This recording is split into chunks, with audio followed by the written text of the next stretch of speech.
It is. It's your guy. I'm in the building. The Namaste one, the chosen one, the frozen one. Look to the left and the right. She might be gone, son. It don't matter. We own one. You know what I'm saying? We own one tonight. And have a little fun tonight, man. It's been a minute since I've been on here and I'm back. You know, thank you guys for your patience. I really appreciate you guys' patience. You know, we go and we do this thing, man. We really do this thing. So, I'm here to have to have some fun, to have some discussion. We got a lot that's going on in the stratosphere. We got 50 versus Ti that's going crazy. We done had oh man, so much like so much to get to. You know, shout out to so many dope interviews have come out. You know, we're in the midst of a ongoing war conflict that has been prematurely called. Let me give me some headroom. Pause. Give me some headroom, dog. It.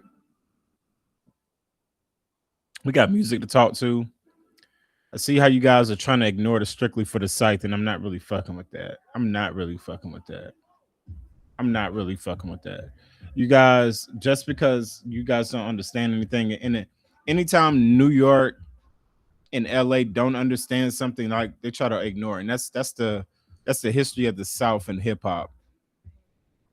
But the more you ignore something, the more it becomes a sub counterculture, and the more it becomes appealing to the mass audiences, and the more it becomes an identity that people want to, associate themselves with. And what Denzel Curry is doing right now is something that we need to really be paying attention to. So we're gonna get more into that. We're gonna get into some of my gets. You know, this one right here. I got the memorabilia, niggas. That's right, Shem. Stop playing with me. They don't do that. They don't do that. They don't show up to the listening session when they fresh off work. They don't try to travel across town in a car they bought off Facebook Marketplace to really jug it and finesse it out. They don't show up with their own camera equipment. They don't come in and then like bring their own energy that it's like, boom, who is this guy? They don't do none of that. They don't connect to the artist. They don't document in real time. They don't have it out within 48 hours. They don't do that. And stop fucking playing with me like they do. And if they do, please put them in my comments. But the comments don't be going. Like, I be looking at the views. The views be going, but the comments don't be going, because I guess I just be really chopping shit so real that you got to sit with it. But either way, I'm the best. Either way, I'm making waves. Either way, I'm showing you guys the strength in numbers and the strength in dedication. You know what I'm saying? That's why we're here. That's what we do. Like, there's a lot of discussions about relationships, delineation, excuse me, delineation, meaning that there is a disconnect from one culture of a lineage, self-identifying themselves. We're gonna get more into that as well.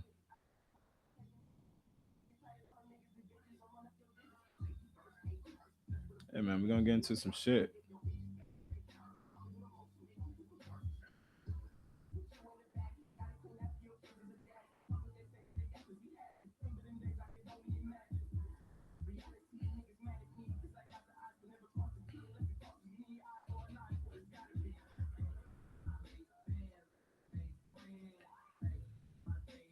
Really on 10. I don't make uh do the shit again. Soon as I get in my bag, soon as I get in my bag. Boy, if Baby King came up with this, the industry will be on his nuts. Baby King gave y'all a 6.5 effort, and y'all were struggling. Man, I really like how you what did you like, Parks? What did you like in Baby King's music that you didn't hear in the Scythe?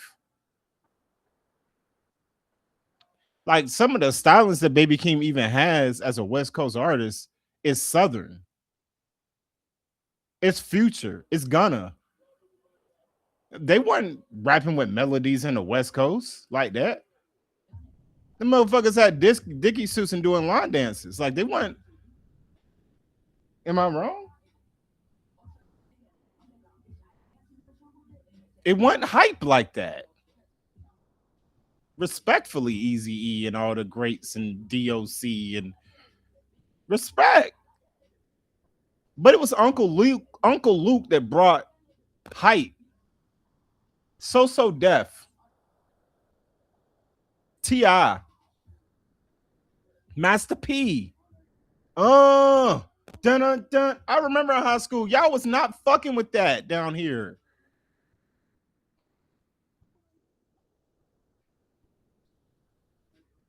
I'm trying to like put people on game, bro. Like, oh God.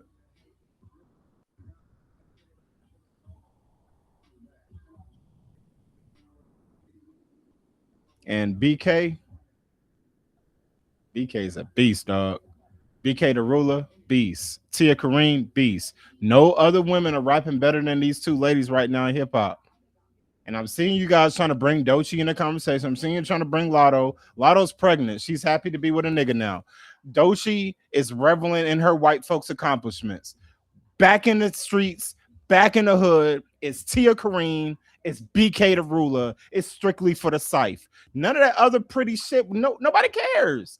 Keep that prissy shit over there. Keep the pussy rap niggas over there. Keep the bitches that are scamming and ranting and bamming over there. We want to hear bitches talk player shit. Shout out to Mona Leo. We want to hear bitches talk P shit. We want to hear niggas talk. Oh, we can come in this room with the rappers that are guys and rap better than these guys. We got better flows than these guys. We got better swag than these guys. These guys want to eat out our hand. We want to hear that. And y'all let a Carolina Queen come and show you how to do it. That's on God.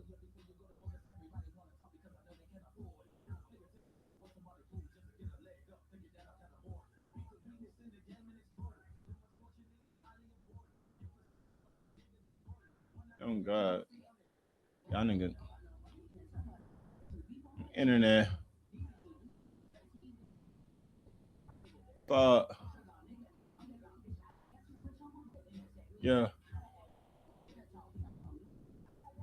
And we gonna get about what the hell Dre got going on over there because they talking about he might be canceling the album and dog. It's all promotion, dog. It's all promotion. It's all promotion. We're gonna get to it though. Don't worry, we gonna get to it. We gonna get to it. Y'all niggas ain't got no. Y'all niggas ain't got no. On it. On God, man. It's just like I just want us to like think before we speak. Of course, we got to get to the timeline activity. You know, I've just spent the past like I guess month or so because I really killed you guys in January. I really destroyed the game in January. Like I left so much room in January for you niggas to like figure out what you wanted to do next. That February I just took my time. Honestly, and I took my time going into March. Like I was dealing with some real stuff. Like I was dealing with hoes trying to set me up. Like I was dealing with hoes trying to leak my news on the internet because they was tracking me down every single move. You African bitches, I'm talking to you. I don't care how you think I'm xenophobic. Fuck you. That's how I feel. That's exactly how I feel. If you want to talk this delineation shit, a lot of it started because over time, your welcome has been worn out. I was dating this chick. I was dating this chick up here in Columbus, dog. And you know, liked the shorty really. Like she was a cool little thing. But then I noticed who her friends were, right? And I'm telling them like, you know, these friends that you have right here, they don't give a fuck about you. Being real with you, they don't give a fuck about what you got going on. They not on what you on. They don't give a fuck about what you doing, and they don't want to support your black ass. Now, Stay right there. I'm new here, so like I can't really. I think JG's trying to come in too. His camera's off. You got to turn your camera on, JG. Uh, I'm trying to be me.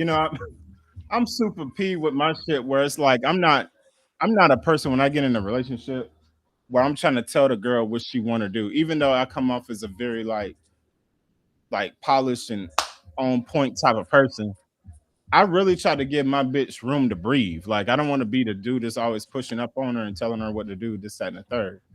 But the reality is sometimes you got to call things to attention. And the thing I called to attention, I was like, Shorty, here I am. You just met me. You know what I mean? I just came in this, like, I mean, I just popped up really. And in the time that I'm here, at least I've shared your flyer. At least I've shown up. At least I've commented on your posts and just to boost your algorithms. Like these are basic things we know to do in this modern time. And I'm like, but you got these bitches you be following around with like every day. You be concerned about what they're saying and how they're saying it. And like when we go out and shit, like I see how they be little girl and you talking about how skinny you done got because they fat as hell.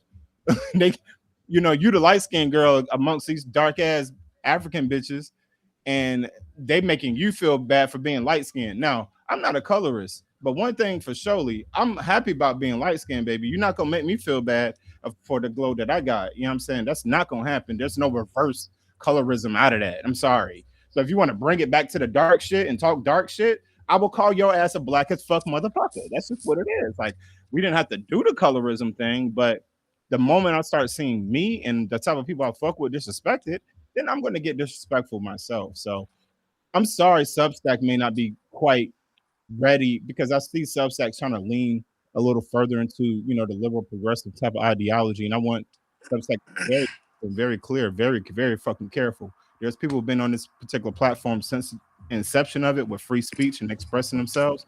We're not trying to go down that Trump ass lane where we sound like a bunch of weak ass motherfuckers crying like y'all did on Twitter in 2016. That's not happening over here. So y'all black folks that came over here, y'all better get on code. We ain't on no please help us, please get us up out of this situation. We are taking care of our situation the way we should. So back to story mode. I'm trying to bring it to this shorty, like, you might want to look at these girls a little differently because I don't think they're your friends. Now, fast forward, her mom told her the same thing. Her mom actually told her, I think those girls want to fuck your man. I think they want your man. You need to watch out for him.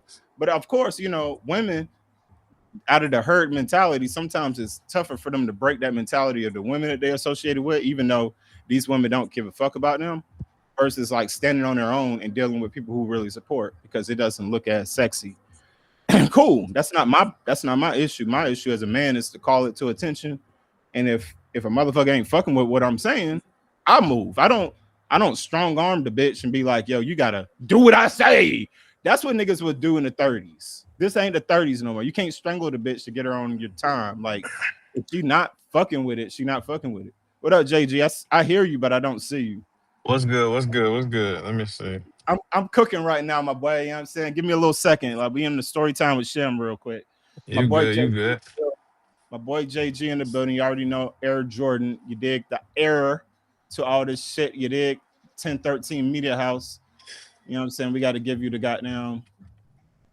You know what I'm saying? We got to give you the goddamn all the bells and whistles. You feel me? But I'm listening to this story. You got some shit going on. yeah. So this is an extension. I don't know if you guys follow this story. This story goes back to Thanksgiving, and if you guys was following me on Kick at the time, I was breaking it down with tracks. Except at the time, my audio and shit was fucking up. My audio and shit was fucking up. Like Trax was trying to get me into that bag. Like Trax was like giving them motherfuckers a fifth degree, but my mic wasn't really good, so I couldn't really give you the full detail. My teeth are white, bitch. Anyways, so I'm just like being a man, like just trying to put Shorty on, like we doing little things. Y'all, how I am, Jay Z. We, if you in the crew, we gonna put you in a play regardless. This is how it goes. You're not gonna be nobody around us not doing nothing. That's just not how that's hmm gonna go. You're not gonna be dead weight around our crew. Like it's just like, why are you here, bitch? Like like what I be telling girls like this, like, cause I move by myself, but I tell people like I'm not by myself. I'm moved by myself, but I'm not by myself. I'm not alone. Like I have a whole culture that fucks with me, that like identifies with some of the shit I say or do or disagrees either way, but there's a certain connection that I have. So the moment I start doing dumb shit or associated with dumbass people, they reflect that on my character. They say like, oh Shem, what the fuck happened with Shem? Like, like why is he dealing with that? So I'm telling Shorty like, yo, like there's a window. There's a window of bullshit that I can deal with. So if you want to deal with these bitches, and if this is the type of time y'all on, I'm letting you know that trial period is gonna wind up and it's gonna so you know how women are around like women like that around guys like myself. They're not really challenging my authority. They're not really like how they talk about they own line, like you know, I let these niggas have it. No, it don't be none of that. It be just quiet. It be quiet in the car. That's it be silence. When I be challenging it just like this, and I be like, so what you feel about that? It be quiet. And then they go online to say what they got to say. So like I really don't be I don't relate to it. I live a real life. So you know, I'm riding in the car telling the shorty, like, you know, you might want to just keep your eye on it. She told me what her mom's saying, this, that, and the third. And so we get towards the holidays, right? We're getting towards the holidays. I'm already like people know some shit about me about Thanksgiving is like not one of my favorite holidays. Honestly, I lost my mom. You know, me, Paris, and Coy and them. We don't really rock with Thanksgiving like that. Like we just don't like. So I just let her know like around August. I was like, shit, shorty, like you know, the holidays gonna look real rough for me because I lost some people. So if you expect me to be, especially after meeting you just this year, to be all up in your family face and shit, when I'm not even in my own family's face for the holidays, yeah, I'm sorry, you're sadly mistaken. That's not gonna happen. Like you're not gonna get that out of me. So I don't know. Sometimes again, a lot of women don't be hearing. They just live in that lifestyle where they just believe the pussy that they bring to the table just realigns your whole life. And I'm just be like, no, it don't. Like you got to bring more to the table than just pussy, dog. Now, if you really making the commerce move, like shit is coming in and out, like you bringing motherfuckers to my doorstep, this buying shit, the subscribers are going out the roof. Then I gotta kind of realign and be like, okay, Shorty is really coming mad aggressive, and she's showing what she could really do with my shit. Because honestly, niggas like myself, we don't get with a woman just for the sex of it. We get it for the multiplication. I'm giving you some real game. Like I can add myself, I can divide, I can subtract, but can you help me multiply? So if you can, if I'm with you 30 days and I haven't seen no effective multiplication, I'm gonna know like, all right, six months down the road, a year from now, I can't really have that same level of expectation. But you got to give a shorty like a good 90-day run for you to see where her energy is gonna go. So, you know, but I'm telling her before the 90-day run of the holidays get here, what it's gonna look like for me. And that's like, yo, dog, I'm gonna be real with you. The fact that I can't even see my own family in South Carolina right now because I got a grind up here is already gonna be depressing enough for me.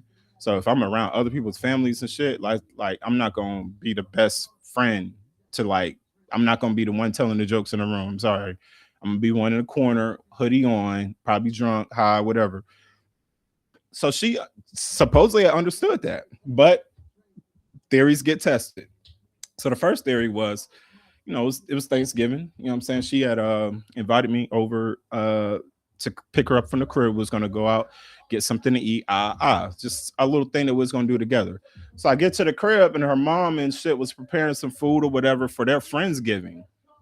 So I'm in the crib, right? Like now already, she already knew. Blah, blah, blah, blah, right? I'm in the crib. I smell the food and shit. Like, all right. So I'm not being an ass. So I'm just like, all right, cool, whatever. She was like, you know, my mom is having this friendsgiving and she's just inviting you while I'm in the crib now. So I'm like, damn, like, bitch. Yeah. So I'm like, oh man, okay. Being a hospitable southern gentleman myself, you put yourself last in situations like this and you think about the bigger sum, even though it's something you don't want to do. That's what a southern man does, right?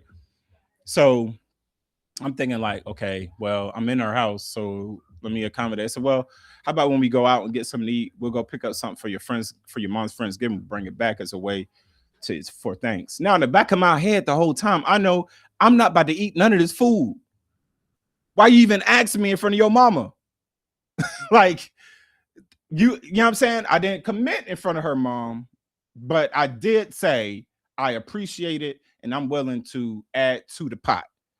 So we go out, we go to the nothing bundt cakes. I get her the Thanksgiving give thanks bundt cake shit with the strawberry cream, you know how they do, and they put the turkey on the shit. Like there was no other cakes in that bitch.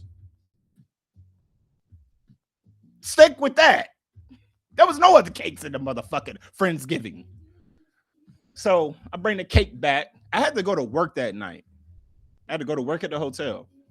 So I'm upstairs kicking it with Shorty, you know what I'm saying? Before I go to work, type shit. Time for me to get ready to go to work. Shorty gets up with me. Her mom's friends are down there now, and they're bringing their food. It's all women. Like there's no dudes in there. It's like 4 women, like 50 and up type shit, right? Old school aunties and queens. I'm respecting what they got going on. I'm not scrunching up at their food. I'm down there like greeting everybody. She introducing me into people and shit. I don't know these people. I've never met these people. These people don't know what my face look like or whatever. But she's like, this is my boyfriend. This is Shem. Yeah, you see how? And I'm like, all right, cool. So it's like, so now I'm by the food now. Like I'm trying to get. Oh, I forgot we brought some wine. So I brought cake and wine. So I'm going to the wine to get me a glass before I go to work. Damn, why did I do that? Because now there's a plate that's being put in my hand.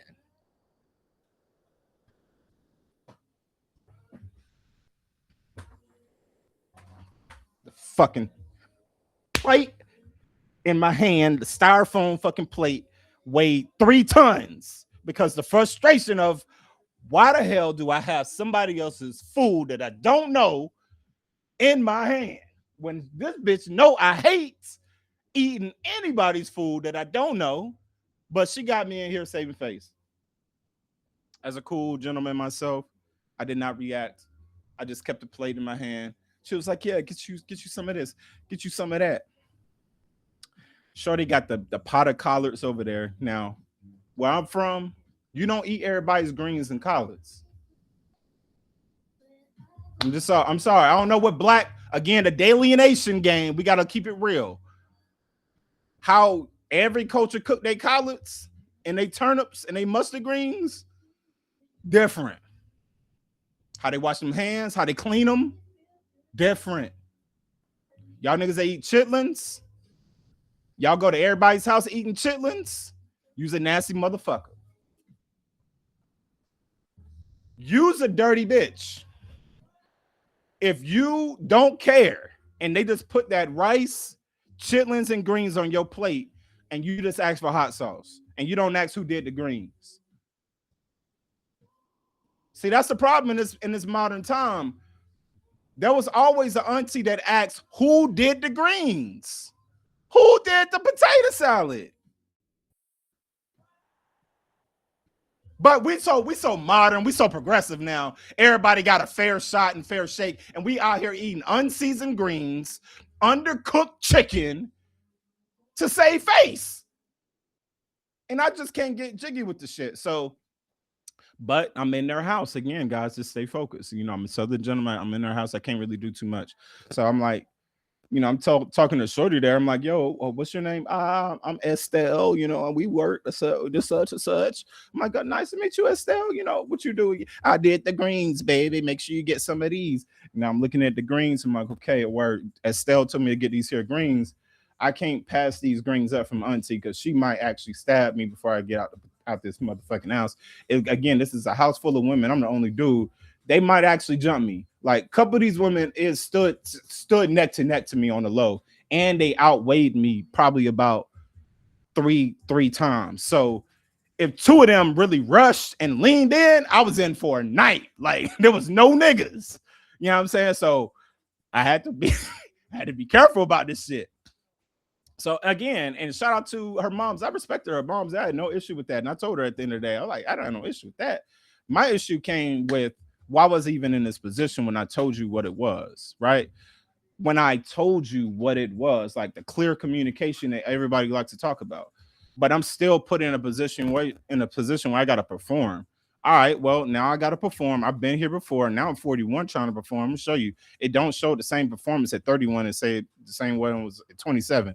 It's different type of performance at 41 now. So, like, so now I got the food and I'm like, I'm telling Shorty, like, I got to go to work, right? So, I'll see you later. I was upset, but I didn't let nobody see that. I greeted everybody in the house, put the plate. I had just a little bit in that thing. I took a little bit of everything. I put it in there, pissed the fuck off.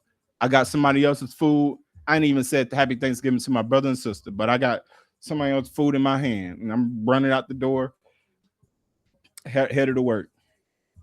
Now, when I was going to work, I knew that I wasn't gonna eat this shit. I knew when I hopped out that house, I knew where this food was going. It was not in my stomach. So I'm riding. I was like, damn, I still got to get something to eat. I go to this pizza spot I had never had before, but it was super dope. It's called Brennan's Pizza. Shout out to Brennan's Pizza. And I got like they had this super like meat cheesy goddamn square cut pizza that was crispy crust with enough little crunchy chewiness in there. Boing, Barao. I'm enjoying this shit at work. Bring some shit home. Boom. Now, what I didn't remember was like I was gonna meet up with Shorty again the next day because I was off the next day. So, again, I didn't have no malicious idea about throwing the food away or whatever, but like it happened. So, like, when I got home, like I had the pizza and that food, right? I didn't just throw it away. I was sitting in the house and I saw a cat outside. Now, I like cats. Cats like me. I don't know why. They drawn to me and shit. Animals kind of like me, whatever. And I'm seeing the cat meowing outside my window, and I'm like, oh, the cat didn't have nothing for Thanksgiving.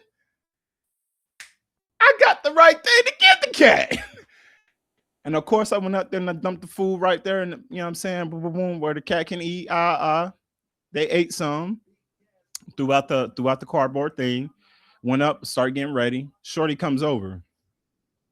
Shorty comes over probably like 3 hours later, and she's like, my first instinct at the time was, hey,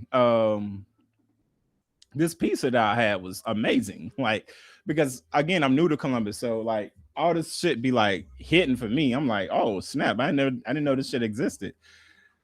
I'm like, you gotta try some. So her first words were, so you was still hungry after all that food?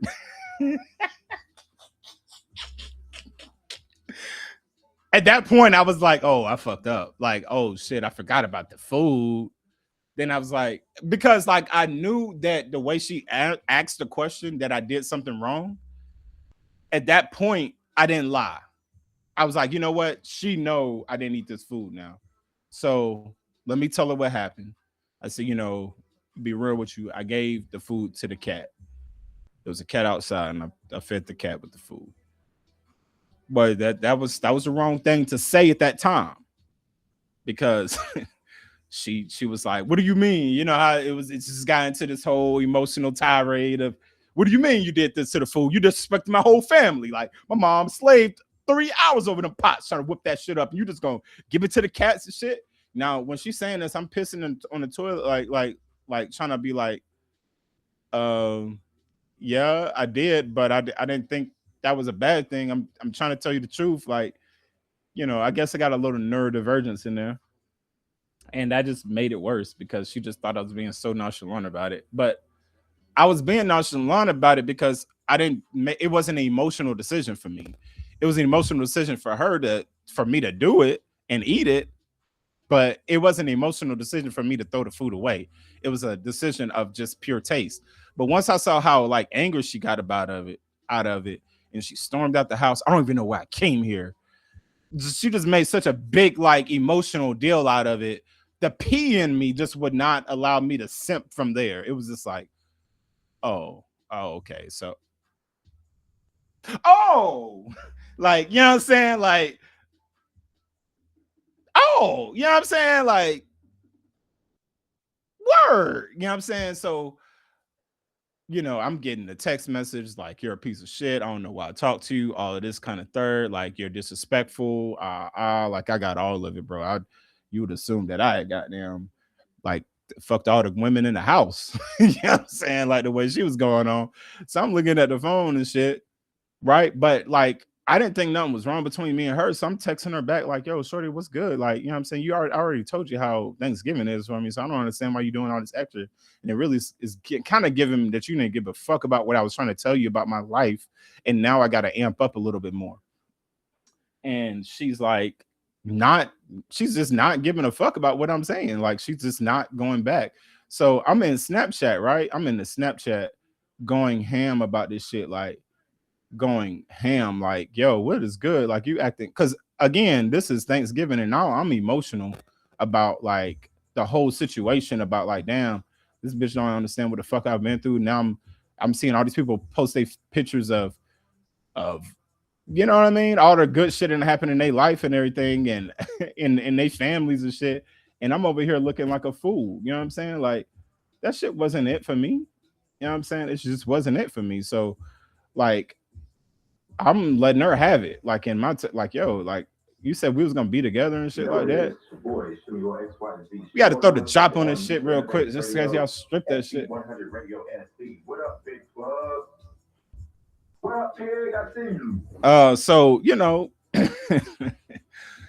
I'm in a Snapchat just like giving it up, and now she's like giving me whole paragraphs back, and like the paragraphs don't read like she's like how she talks though, right?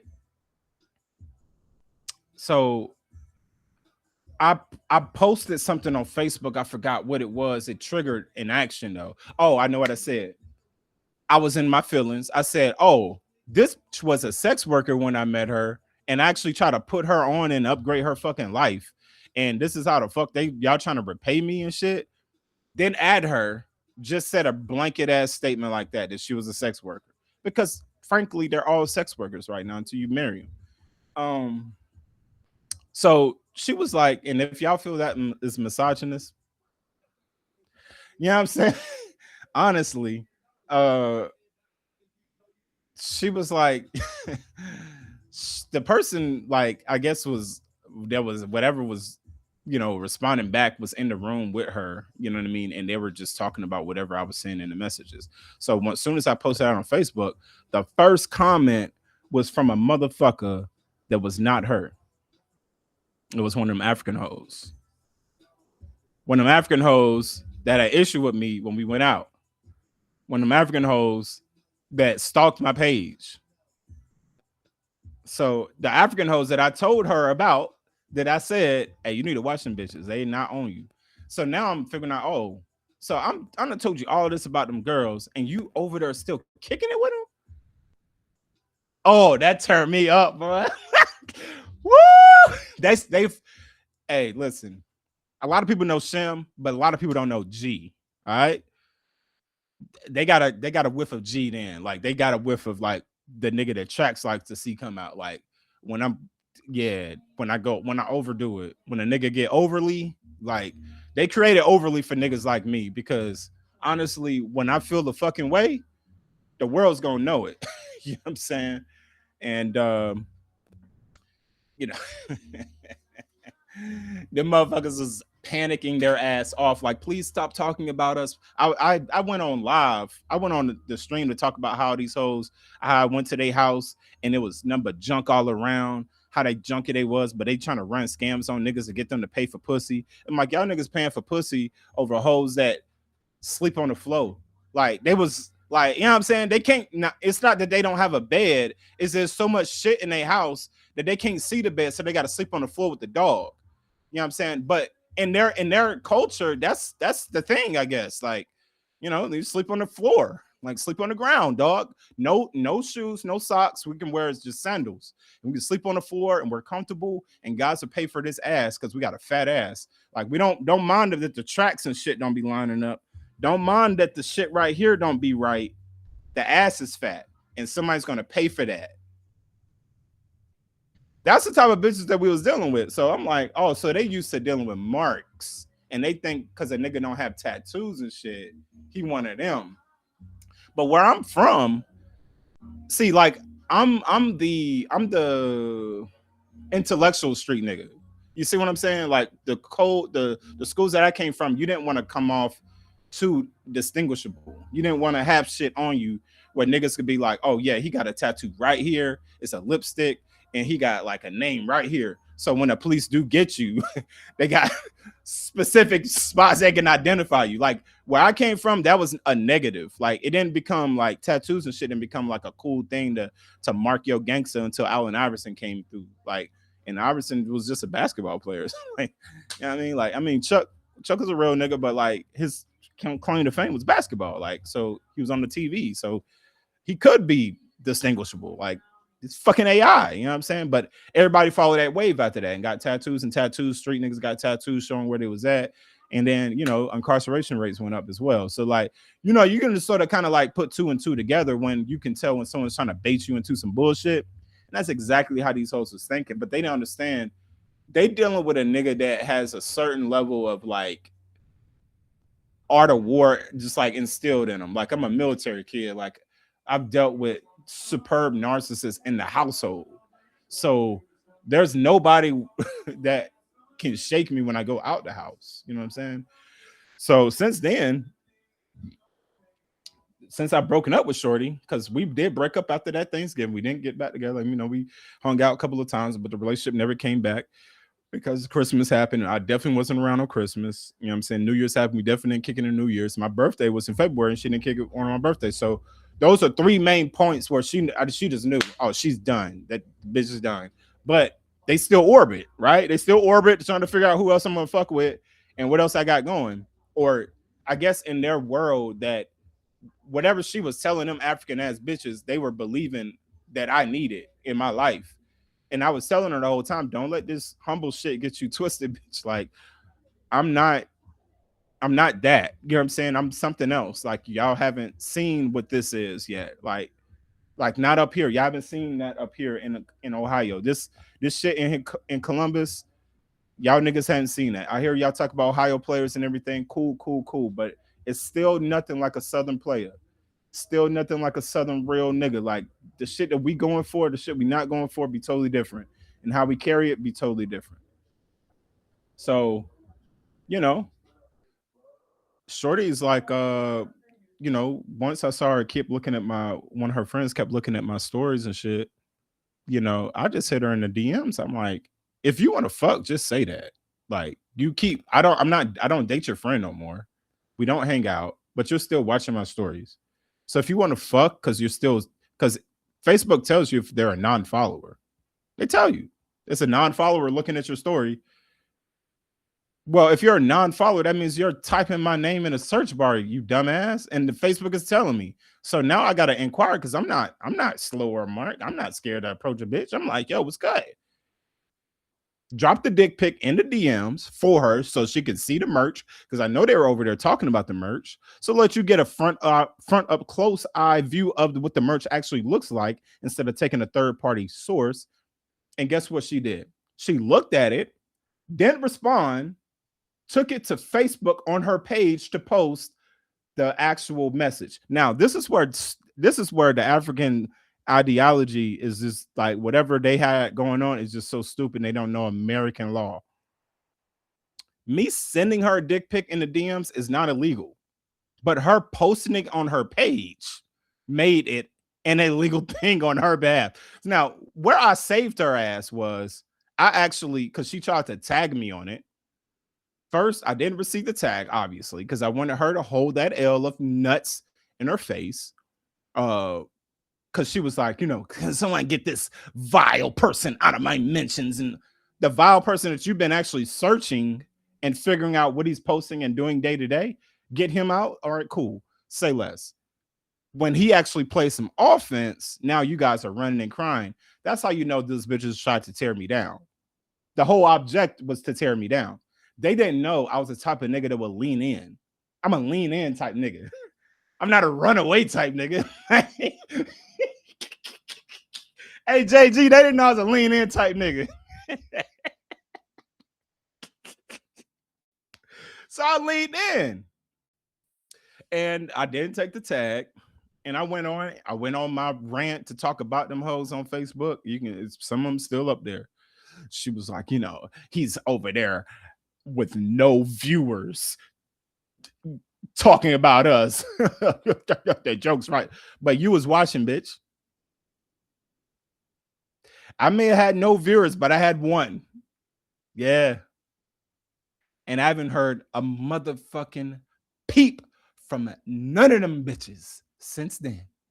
And that's the only time I'll talk about bitches on this particular broadcast, because honestly, that's just like the delineation discussion that is happening right now is happening because you have individuals in this country that have been on social media a little too long. I'm just being real with you. These motherfuckers they just got a phone, dog. These people just got a phone and they're on Al Gore's internet with their, see, you got to understand the people who come into this country, when they watch particular propaganda, when they're getting their citizenship, they watch videos about different types of people in America. They don't tell you this, right?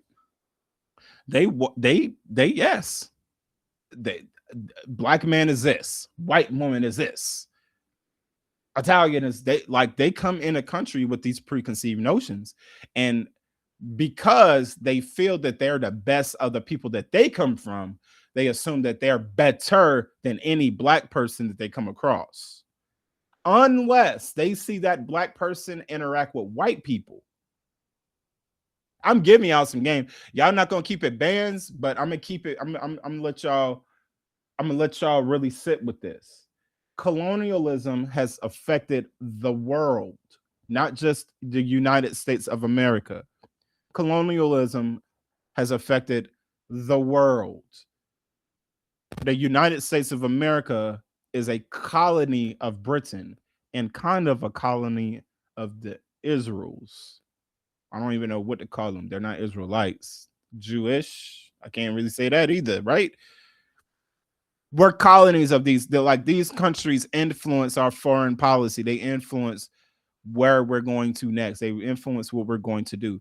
And therefore, the colonies under them fall under the order and the structure.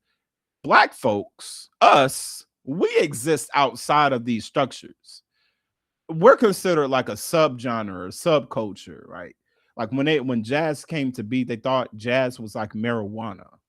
Like, you see how I use the term marijuana, jazz, because those were derogatory terms. I'm just giving y'all some real game. So these are all things that came out of black culture, though. Like, there's an interview that I was watching with Fab Freddy, and on Drink Champs, we get to some of that, and he was saying how hip hop came to be, and and how it was just not welcomed. It just was not welcomed. So, you know,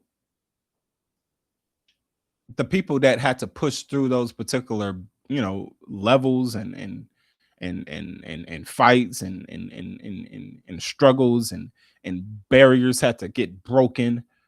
There were cultures that sat on the sidelines watching these things happen, watching them unfold.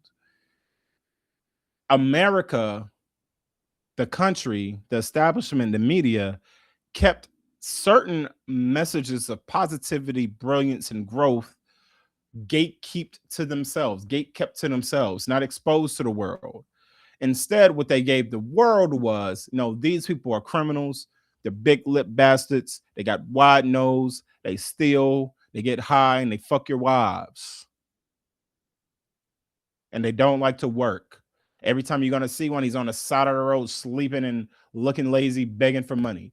That was the images that they put out about black folks post Reconstruction, right? After the Emancipation Proclamation. After the Emancipation Proclamation, up till the Great Depression, Black folks experienced the most wealth this country has ever seen.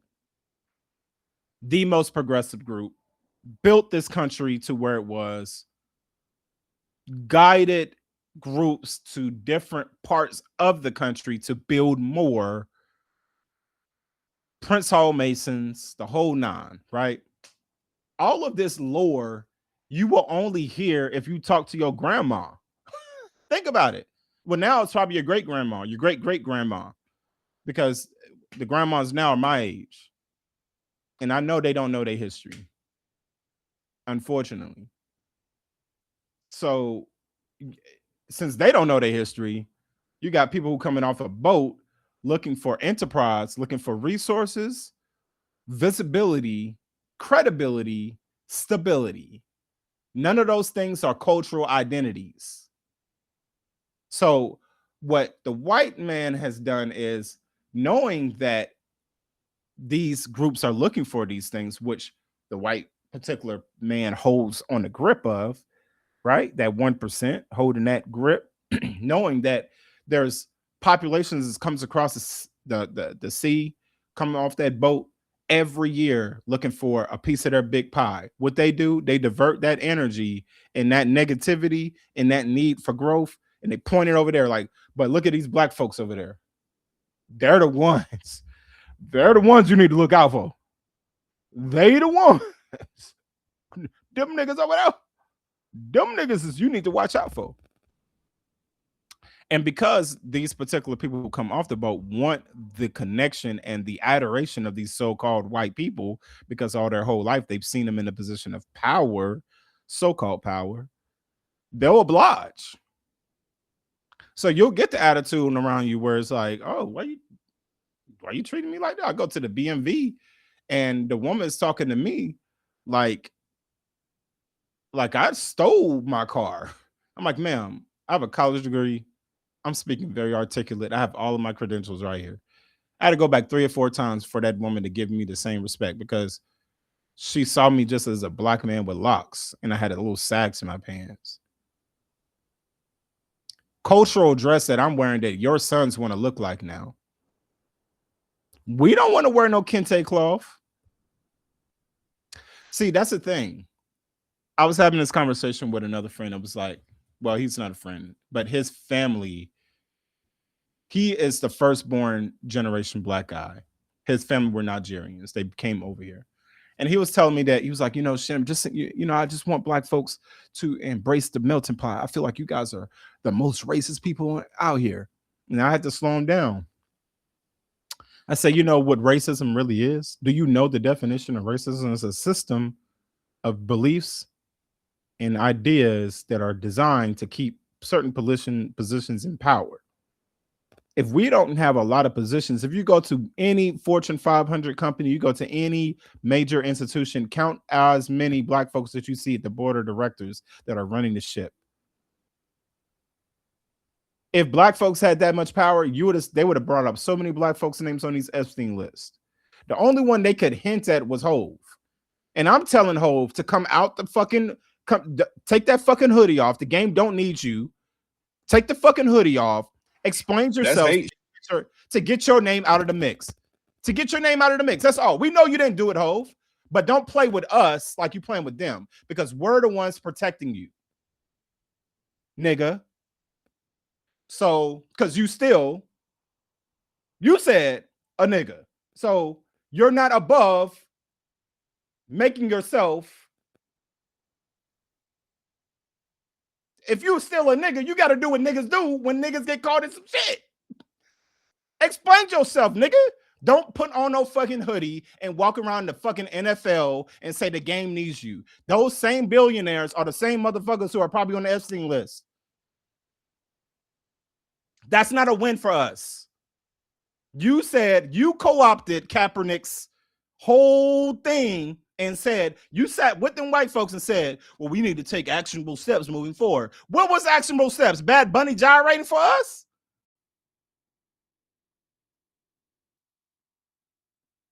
That's not, the game don't need that. I'm just sorry. Not the game don't need it. And Act called it though. Act called it. I got to give it to Act. Act said, watch.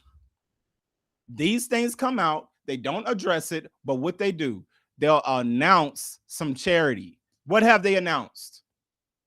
They have announced Beyonce and Kelly Rowland are going to invest so many $1 billion in Houston, Texas for affordable housing. Who gives a fuck about that? But that's what the press is starting to lead up. There's no, hey dog. Honestly, that's some bullshit. And honestly, this is the problem that I have with the whole situation is if it doesn't matter to you, Hove, why are you calling people behind the scenes? If it doesn't matter to you, Hove, why are you texting Michael Eric Dyson to have him double talking on the internet? What you did to Michael Eric Dyson, what should be this is disgusting. It's the same shit that happened to Jesse Jackson when he tried to call out Obama. Y'all remember that? When he was What do like, you do to Michael Eric Dyson though? they all in the same boat, bro. They in the same fucking Fill boat. me in, cause I ain't never heard this one. You gotta stop hating on hoes, Shem. Bro, you know I'm dog. You know I'm one of the biggest whole stands, bro. I But you know, know but you be giving it up like hoes supposed to like it be the end all be all, man. He he not. He just the first is. one. He not, bro. He just the first one to get to the top. You But gotta he remember. You gotta that's the part. remember. That's the So issue. so He's the here's the first thing. Here's the to the thing. top. Here's the thing. You gotta remember. Where your He's not camera at, Malcolm JG? Where X. your camera at? He's he's more Dr. King. Turn the TV down, son. Hold on. Let me fix it. Let me see if I can get my camera straight. Yeah, the streets need to see you. Let me put my cowboy hat on because I ain't shaved Yeah. the baldy today. Well, you Let know, me I give him cowboy. you see how I'm looking right now. Can you So see me? nah, not yet. But I can hear you though. You can keep going though. Okay. Because the audio is Yeah, gonna be man. It's one of them things, bro. We can't keep acting like Hove's supposed to be the one to take us to where we need to be. Hove just the first one to get to the top of the food chain, right? yes. We gotta wait on those radicals. We ain't got our Dr. Umars, we ain't got our, brother Polites, shit like Yeah. that. Like we gotta get those guys into position, you And know. and honestly, I feel like to be honest with you, those guys will the joke is honestly, those guys never get to the position because the system isn't designed for guys like that to be visible. You know what I'm saying? Like you can't Mm. have a guy like at the top of the charts telling the world that because basically all those guys are telling you to disconnect from the whole like American paradigm, grow your own food, teach your own kids. Like all of that will collapse the economic system. So you need a guy that is still a capitalist that believes in American ideas, that believes in a corporate empire. Like you got to have somebody like think about it. Like Jordan took criticism for years for just one stat. Oh, we What's found that? out he invests in prisons. We found out the Well, shoes, the that was shoes. fake news. It was. But Mike didn't invest in the prison. Jordan himself still came out and said, "Yo, that is some BS. This is where my money is going. This is what I do with my money." That's Michael Jordan. There's nobody like if we're talking about like successful black men, Hove hasn't even reached Jordan status. He hasn't reached Jordan status. No, he's Like he's uh he's he's done more for black people than Michael Jordan has. I'll no, say that. that's cap. That's big cap right there. How Big dog. I many can't how even many take that off. billionaires has Michael Jordan created? Just be honest with you. The Charlotte Hornets, like any any I nigga that said I any said nigga that he singular people. How many billionaires can you okay, in Ho's words, how many billionaires can come from Mike's crib? Tell me. His kids not even like that. Mike's kids is cokeheads. Like, just be honest with it. true, but that's not Mike's problem. That's not Mike's problem. We can't do that to Mike because his kids are fuckheads. Let's pull up this Dr. Michael Eric Dyson Jay-Z. I want you to hear how this nigga was talking. Michael Eric Dyson.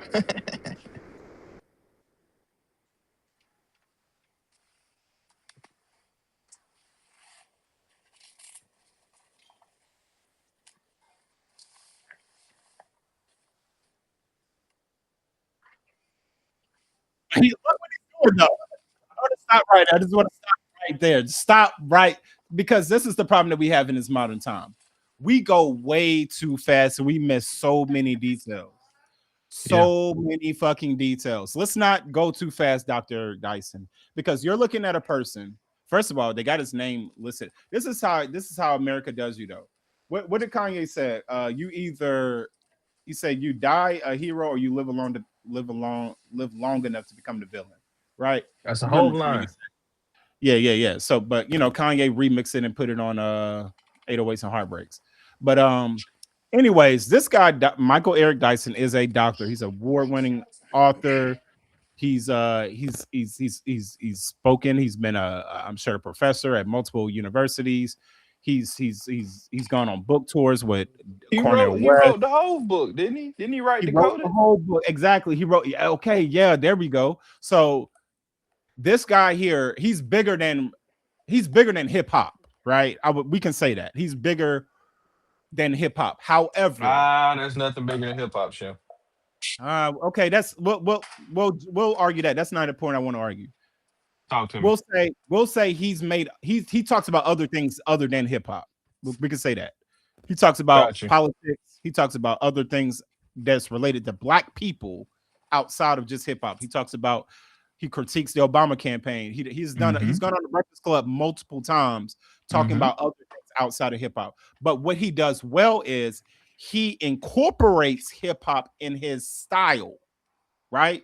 So when you hear him talk, he could be talking about foreign policy, but in the midst of his foreign policy, he's going to drop a whole bar that relates to what he's talking about. So that's why hip hop has always embraced Dr. Michael Dyson.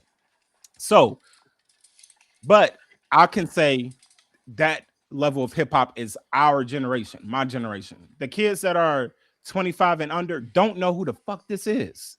They don't. They don't care. All right. So he's going onto the internet.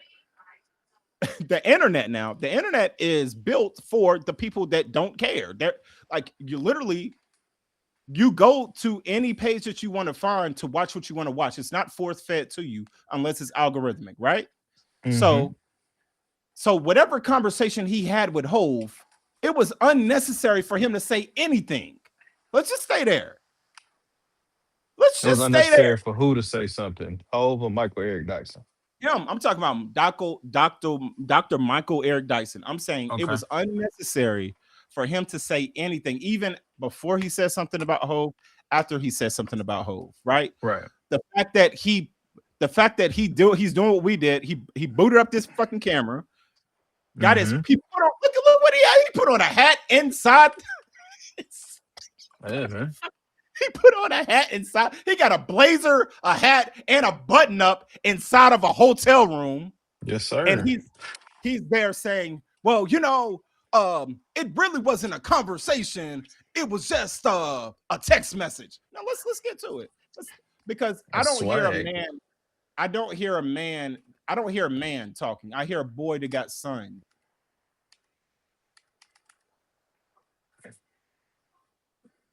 Vigorously, vigorously, vigorously. This is an orator. There's a reason why he used the word vigorously. I He could couldn't have hear used it. What is he saying? What is he saying? I couldn't hear it. he said, okay, we're gonna let this is shout out to Fawcett Media.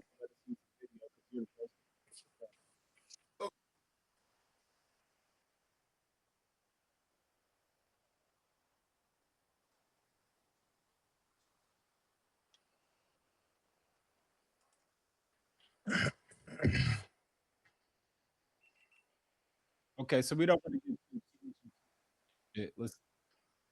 This is what he was this is what he was saying.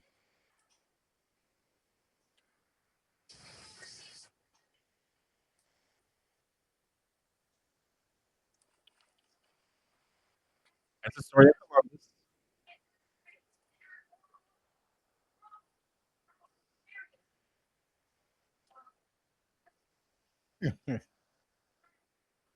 So Michael Eric Dyson criticized Kendrick for calling Drake non-black. Is that what Yeah, I'm getting here? So yeah, that was Eh. the original. That was the Mm. original stance points that got Hove on the phone. So fast Mhm. forward to here. We're gonna fast forward to this one right here. This is Mhm. what got me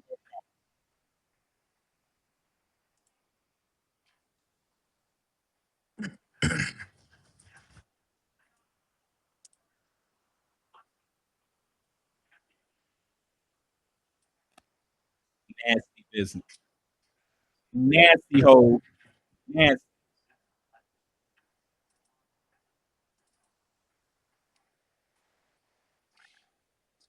Yes, sir. Thank you, sir.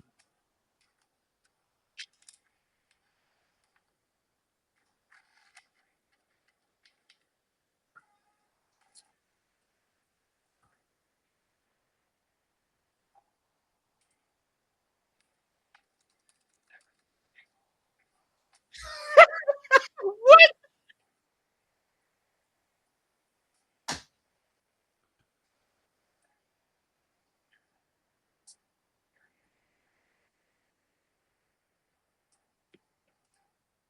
Like, what is he talking about? He shook. He shook.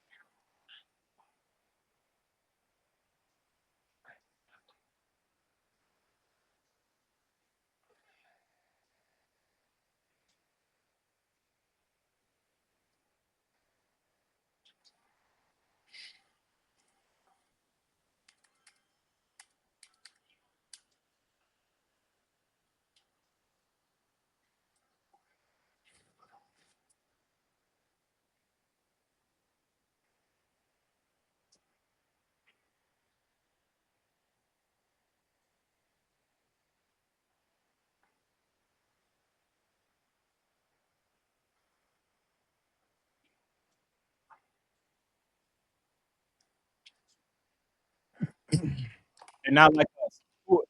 Who we were talking about? I know the screens right.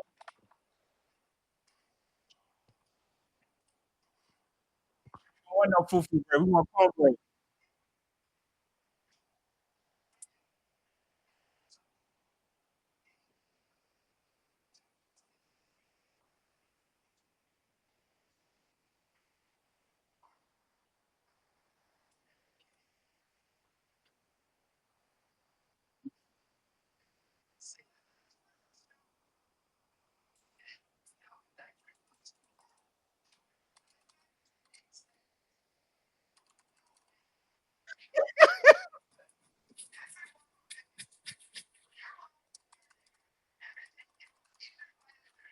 We already know that part. We want to focus on what he was saying because he's explaining it some more. But let's go back to what else he says here.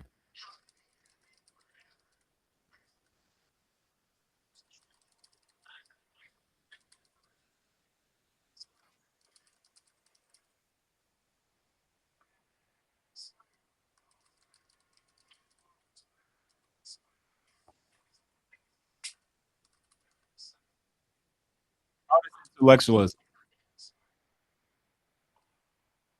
Oh, now he got to frame it.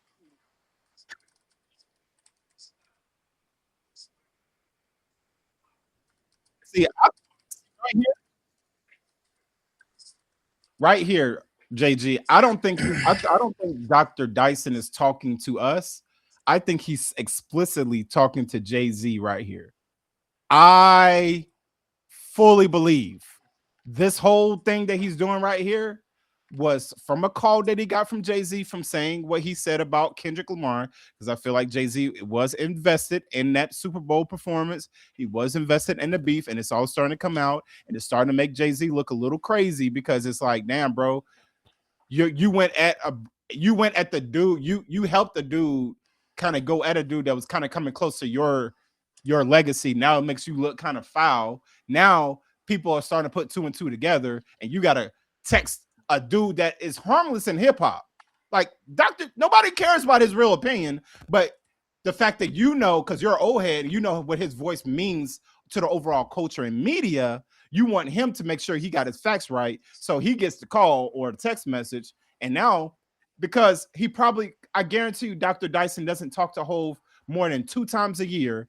He gets one fucking call from Hove, and it's like, oh snap, Hove finally calls me, and he's chastising me. I need to make sure the relationship stays intact. So I'm going online and explain myself. And you go off looking worse because this is before the apology. This is all. I still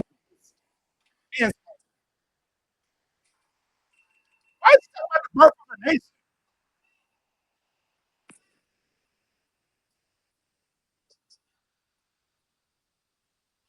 I don't know. Oh,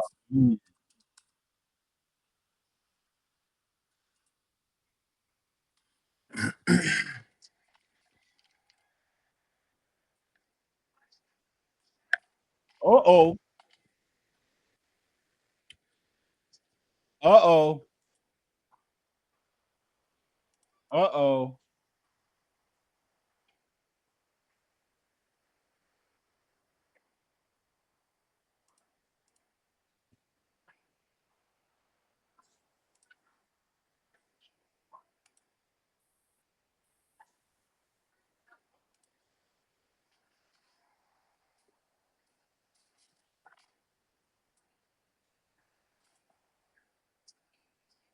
Yep.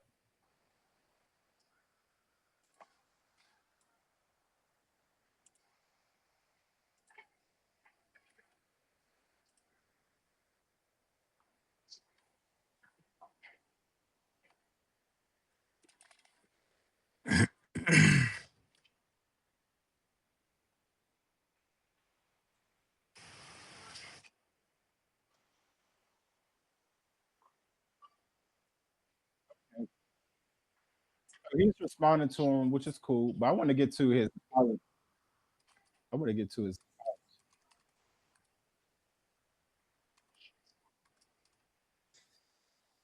There we go.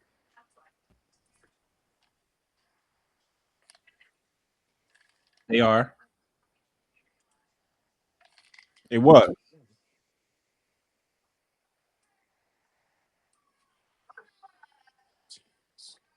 Okay.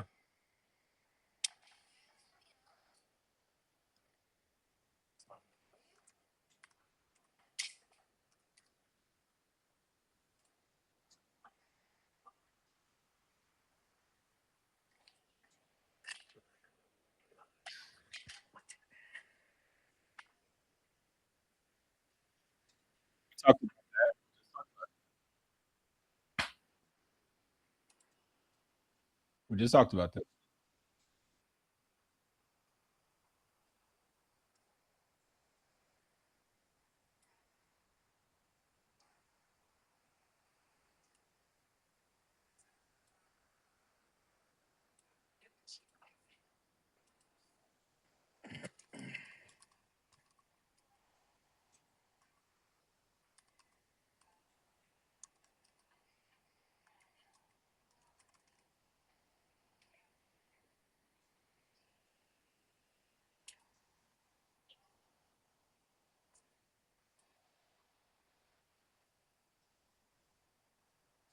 Like, bro, relax. Like, relax. This is a apology. Mhm. Now, look. You remember what we saw before, JP? Remember how you remember how you remember how you remember how he was dressed? He had a baseball cap on with a blazer, with uh with a collared shirt and a t-shirt in a hotel room.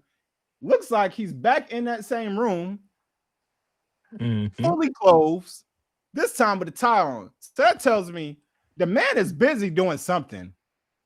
He's busy, but he's still having to come back and answer to a beef that happened, what, 3 years ago? Mhm. He has to clarify statements about something that's really kind of irrelevant now. But why? Why drag this old ass man, respectfully, Dr. Dyson, because I'm gonna be the old ass man eventually too. Uh, why? Like I can now, if this is ACK, if this academic, but ACK has been making statements, and we haven't seen ACK take back anything. I would say in the culture, ACK's voice is way bigger than Dr. Dyson's. But if you're out of touch, if you're not really, if you're so diluted in power that you don't understand how much the culture has moved on from I'm so ghetto, pretty chicks want to fuck with me. Like the kids don't care, bro. Like they don't. I was talking to another colleague, JG. I Mm-hmm. can't say the name 10 4, 10 on 4. broadcast because they are industry people. And we see me and JG, we not industry people. We just real niggas. Like we our own industry over here. We do our it's independent media. But it's so many of these people that are in the industry, they really can't go online and say what they really think. You know that, right? They can't really do that because Hove watches them.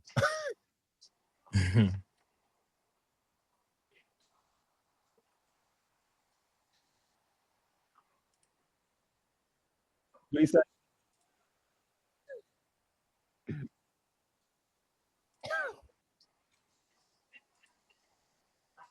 listen to how his voice sounds, bro. Like you a grown ass man. This nigga got you shaking and trembling and bagling and biggling. He don't sound nothing like how he was like in the reiteration and the coordination and the delineation of a rites of passage to the Toronto. Now he's like, but you know,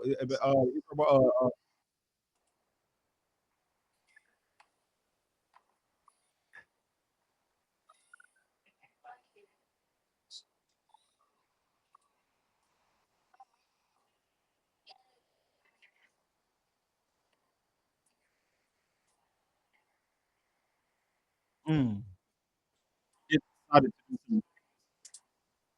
do some- oh, oh, oh, oh, oh, oh. Now we reference black culture, what black folks do. Where's T Rex? God damn. What?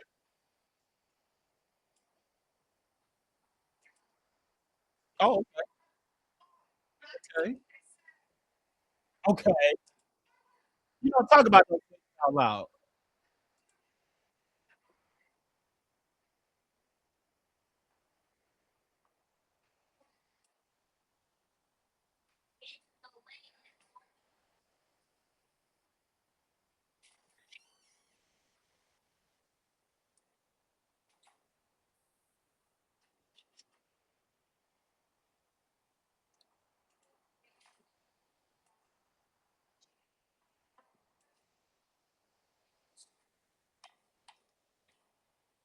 Yeah,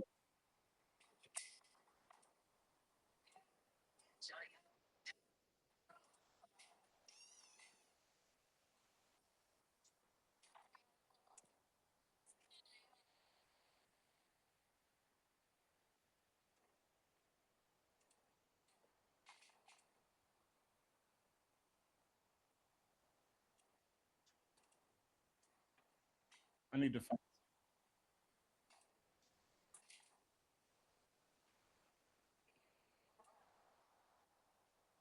bro.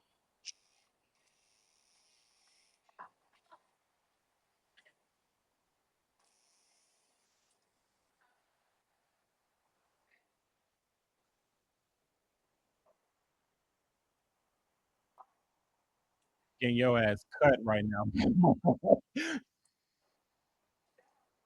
No, no, no. You still lost. You still lost. All that extra movement, you still lost, bro. You still lost.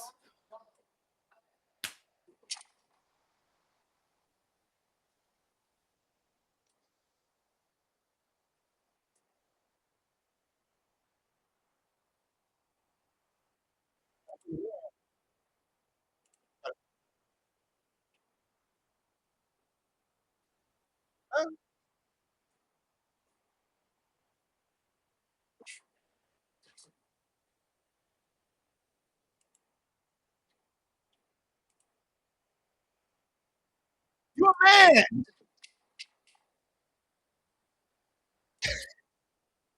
On that, hey Jay,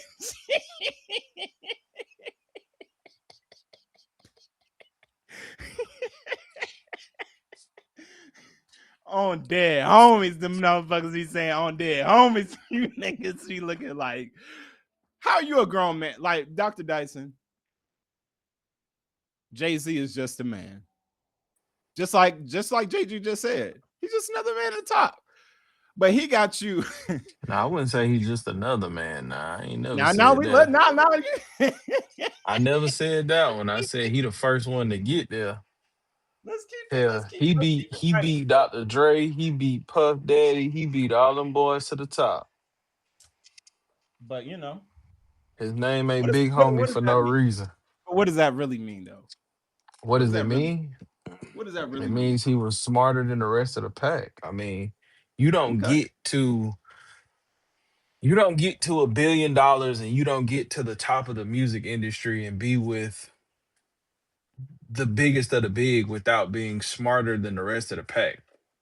I mean, he used Listen, what he had and he became the big homie. He became bigger than the rest. I mean, and he's still big homie. That's what I'm saying. With big homie comes big homie responsibilities. You can't be big homie in the raps and then you scared to address the people. Like nah, the issue. Yeah. I'm sorry. I was talking I, to the same shit of what like we're talking about this industry person, right? This industry person I'll be talking to in the DMs that's really close to Jay-Z, right? He goes to the show every fucking week to tell you to hint at maybe Hove dropping, and he loves to play the game like he don't have connection to Hove, but he loved talking about what Hove working on. And I'm like, all right, cool, say less. So I'm in the DMs like, yo, uh, as soon as I heard about the whole FBI situation, I researched it myself. And if you guys run that shit back on the show, we broke it down. Me and Jim and I did the whole investigation of Hove and Epstein list, and we found out it was just a piece of paper in the file cabinet. So me personally, I already knew Hove was not in that bullshit. I knew that his name was probably floating around some papers. He's a guy that's been in powerful positions. He's probably associated himself with these people trying to get deals done. That's not far fetched. However, I'm in the game of PR and media as well. Just like I told you, I was dealing with these African bitches and what they were just trying to do. Just because I knew what was really going on, how I decided to handle it because I know who I was, keeps me where I'm at right now. But if there was a moment where I entertained it to a point where it looked like I was guilty, the roaches would have came in eight. So I'm telling I'm telling dude in the DMs, I was like, I'm gonna be real with you. Because the rumors started coming out about the 25th of June, right? The 25th of June, as we know, is the 30th anniversary of Reasonable Doubt. mm, So, so mm. Round of yes, applause for that, man. yes, sir. That we can give applause for that. We definitely can. That's Round of really fucking applause one of for my that. one of my favorite albums of all time, and actually very classic album from Jay Z. Yeah, I'm Mm, saying. mm, You know what I'm saying? man. Shout out to DJ Clue, shout out to Ski. Shout out to Irv Gotti. Rest in peace, Irv Gotti. Irv Gotti, in my opinion, honestly, bro, we don't give that man enough thanks. He's one of the ones. He was one of like if this shit happened to Irv Gotti, he would have made a movie out of it. He'd be like, you know what, you hoes, like, look how he handled the whole Ashanti thing. He was like, y'all Ho, hoes, ho, ho, y'all, ho, ho, ho, ho, this ho, is what ho. I'm doing with Gotta tread Ashanti. lightly. I'm gonna go. Gotta No, tread I'm lightly not. with that Ashanti thing, No, I'm man. not. Fuck that. No, I'm not. I'm Got not. to, bro. You I'm gonna tell know, you why. I'm gonna tell you why. I'm gonna tell you why. Cause I was listening to your story earlier, or and I see both sides of the spectrum there. You know, I hate to hear about your family, but at the same time, I understand why homegirl was trying to do what she was doing. Now, with the Irv Gotti thing, right? I say you gotta tread carefully on that notion because Irv was really First of all, Irv was out his mind for the entire time that Murder Inc. was on their run, right? Let's True. just call a spade a spade. Him and Ja Rule True. was off the E like there was no Yeah. tomorrow. They was rubbing their nipples and making songs like um Rain on Yeah. Me and shit like that. Yeah. Like they were What would I doing be freaky without shit. you? Right. They was Yeah. doing a lot of freaky drugs, okay? All right. Now, you Allegedly. say all that. No, no, no. That's a true statement. They've confirmed it. Okay. They went to Drink Champs and both have confirmed that they was doing freaky drugs. Okay. Now, with that being said, right? Freaky Irv drugs. did all that shit. Irv did all that shit through there. He was treating Ashanti how you treated her. And when Ashanti popped back out and started seeing Nelly again, conspiracy theory JG says that nigga that's what took him up out of here. He was hurt. He was hurt. Okay. He He was got a hurt. right to be hurt. He got a right to be hurt. Yeah, but see that's what I'm saying. He say all that, but it's like, dog, that's your songbird. True. But Ashanti and Ja Rule. Without them two, you have no Murder Inc. I feel like he owed her a little bit I more don't think respect than Irv to I talk don't about her the way that he did. but I see I think Irv is a showman. But I think see that's the thing. I think Irv is a showman. I don't think he's an idiot where he didn't believe that A those part people of me made him felt that like he money. did. Listening to some of them interviews, he was on some bullshit. But I feel like as a hurt man, he's as a hurt man, you're gonna say certain things that that you may not truly feel, but you want to cut and make him bleed to a point where if I remember that interview, Ja Rule was trying to slow him down multiple times. He was trying to like, yo, bro, you ain't got to do that. But Herb was like, nah, fuck that shit. We got the mic, and once the rabbit got the gun, you can't tell me how the rabbit's gonna shoot. That's just how it goes. Like now, Nori should have known that you got a heartbroken man there, and you probably shouldn't be drinking and talking. But if Herb is there, and he like you got to think about when he was making that music, making that music off of them drugs, like that was his peak. So he got away with it. So it's like at your peak, what you get away with becomes your reality. That don't let that go over y'all heads. Whatever you do at your peak becomes your reality. So crazy drugs, doing everything. Look at Diddy. That's why Diddy fell, because Diddy at his peak, he didn't realize that this is just a moment, dog. They're allowing you to do this at this moment. This is not your reality. He made his peak his reality to a point where people started saying his lifestyle as criminal. Right now, I mean, his oh, lifestyle was kind of criminal.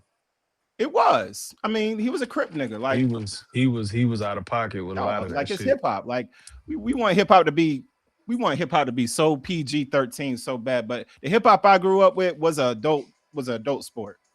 Like and it was fueled by the streets. Like the streets is what made hip hop anything. Like if without the But the streets, there streets is no wasn't hip hop. having freak offs though. I think we need to Come on. let that Hey we G, we need not to about to we do need that. to We not about to do that, bro. yeah, And yeah, yeah. goddamn We it, gotta Magic City. the You had streets Freaknik. wasn't Freaknik no no no was no a no no whole no. festival of freaky shit. No, but the Freaknik wasn't 100,000 bottles of baby oil and GHB We and don't know. We was kids. the Freaknik was liquor, weed, beer, and maybe a little Bro, nose candy. Maybe a little nah. nose The candy. way these motherfuckers say on these podcasts, and if it was just that documentary where it came out with them girls just drinking beer.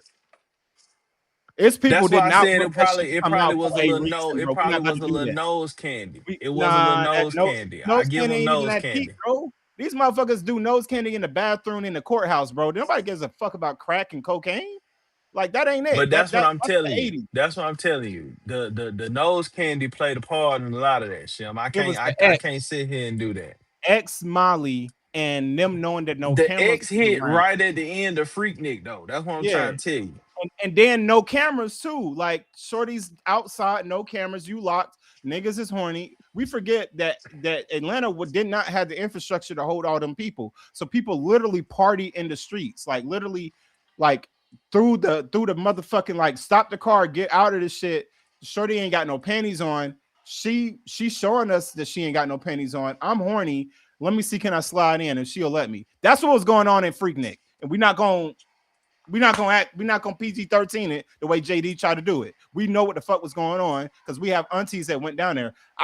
My grandma's from Elberton, Georgia. I don't have an Elberton, auntie Georgia. that I know My went to the grandma's from Freaknik. Elberton, Georgia. I had cousins and aunties that would leave through Athens that was sneaking out grandma's crib to go to Freaknik in Atlanta in the late 90s. That was a real thing happened. And I know they were not going up there just to drink some beer. That's just we not about to do that. We're not about to do that. So with Yeah, but that we being not. said, I can't put all the other freaky shit on the Freaknik, bro.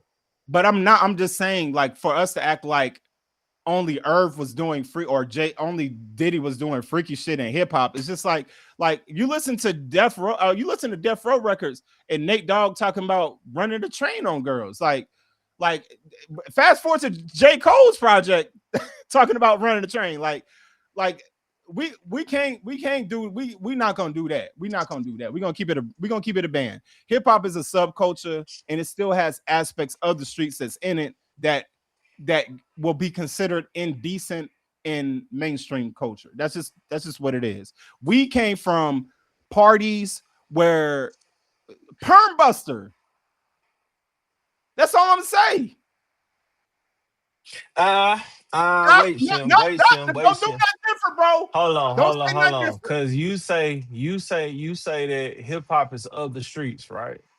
And Yeah, what you know about certain street individuals is they have a level of respect, especially for women, especially for adults, especially for the older generation, especially for people that played a part in their lives. true. What we know about P. Diddy is he wanted to be a street nigga. He wanted to be that, but he's not.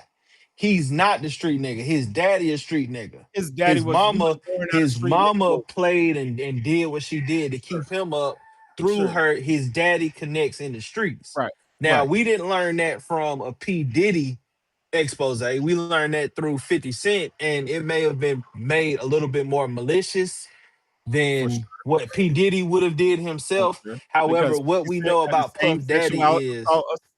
50 Cent got the same sexual assault allegations I've never heard those, and it's because he does G a way Unit for better job. life. People forgot that It's like the whole G footage, the Unit. whole footage that 50 got was Diddy's footage that he just paid for. So it's like, what did 50 really do outside of pay for footage? Like he just 50 got the light. Cent, but 50 Cent gave us a documentary. He gave us a look into Puff Daddy's life and gave us some pieces that we didn't already know. Now, I knew a What lot of P. did he Diddy's do story though? because I've done my own personal research because Diddy is a figure in hip hop that I can say that his attention to hit making and his attention to the creation of music is something that I admire. But at the same token, I can't say that P Diddy is a nigga that when the doors close that I'm like, yeah, I want to be around this nigga. No, because I Oh don't want to nah, be Little Rodney. no, I'm saying the I don't same want thing to be about Little Hove now. Rodney. I'm saying the same thing I about Hove can't, right I now. can't, I can't put that jacket on Hove. I'm just saying from my research, the only difference I've seen with Diddy and Hove is Diddy just was reckless. Diddy was just a reckless dude. He just believed too much in his own power. Hove knew his limits and said, "Hey, I don't have the same power." Because you got to understand, even when Hove came into the game to rap on his debut album, Diddy already had a position as an executive in power in 95, 96. That's not a far-fetched thing. Like Diddy was already Puff Daddy when Jay-Z dropped Reasonable Doubt. That's not True. that's not That's a true far-fetched. statement. That's a true So statement. and we're talking about when you get into the room with niggas and the real niggas that are influential versus the niggas that are trying to get there. I guarantee you, when Diddy's in the room in them 90s, and after they saw what he did with Big, after they saw what he did with Craig Mack, Diddy could do whatever he wanted to fucking do. And all of those rappers did not check that man at all. And when he was like, yo, we about to have butt naked parties with Jamie Foxx and play basketball, and that's the only way you're gonna get down and get this and Hype Williams video shot. Y'all need to pull up. Them niggas was rolling. And all that they were saying, well, is there an NDA involved? We just want to make sure our brand is intact. DMX, before he died, was like, if you think about DMX's bars when he was beefing with certain guys and the bars that he was using and what he was saying about them, and then you put Nas's bars in there, there's some freaky shit associated around this nigga. It is. Freaky So association with who? Who you speak of? I'm telling you, dick sucking lips. Who was he talking about?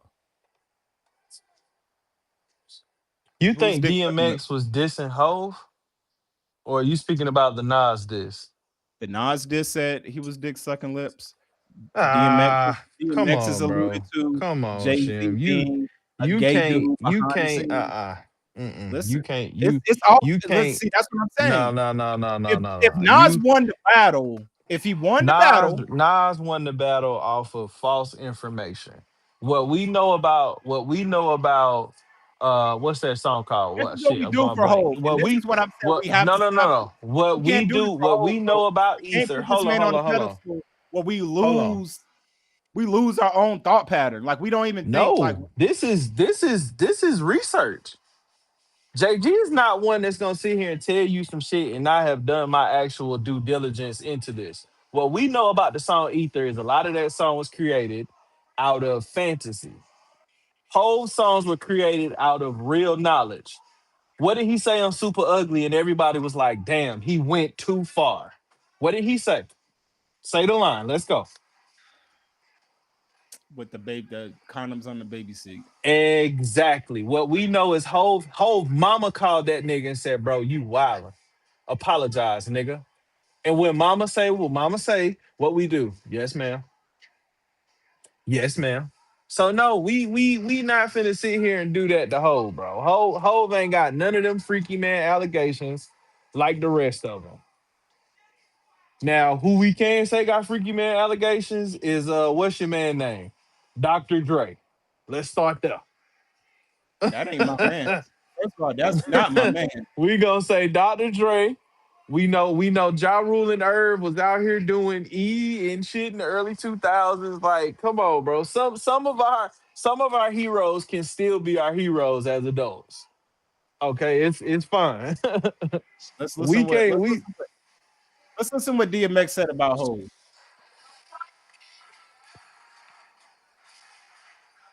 I can't hear it anyways, you know.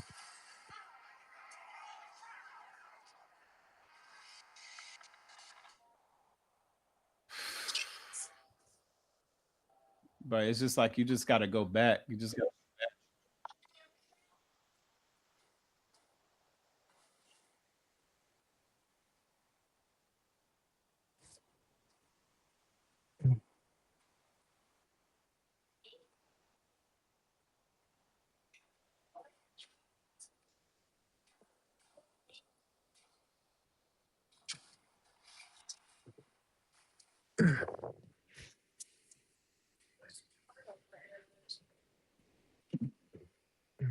Excuse me. It's on the top, son.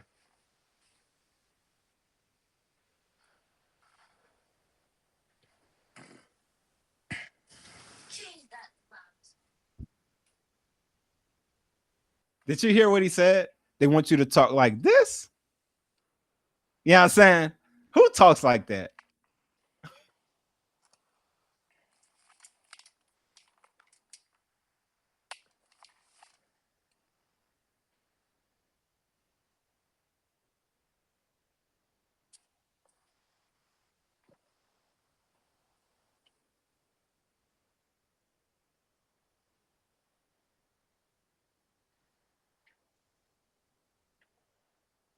Yeah, yeah.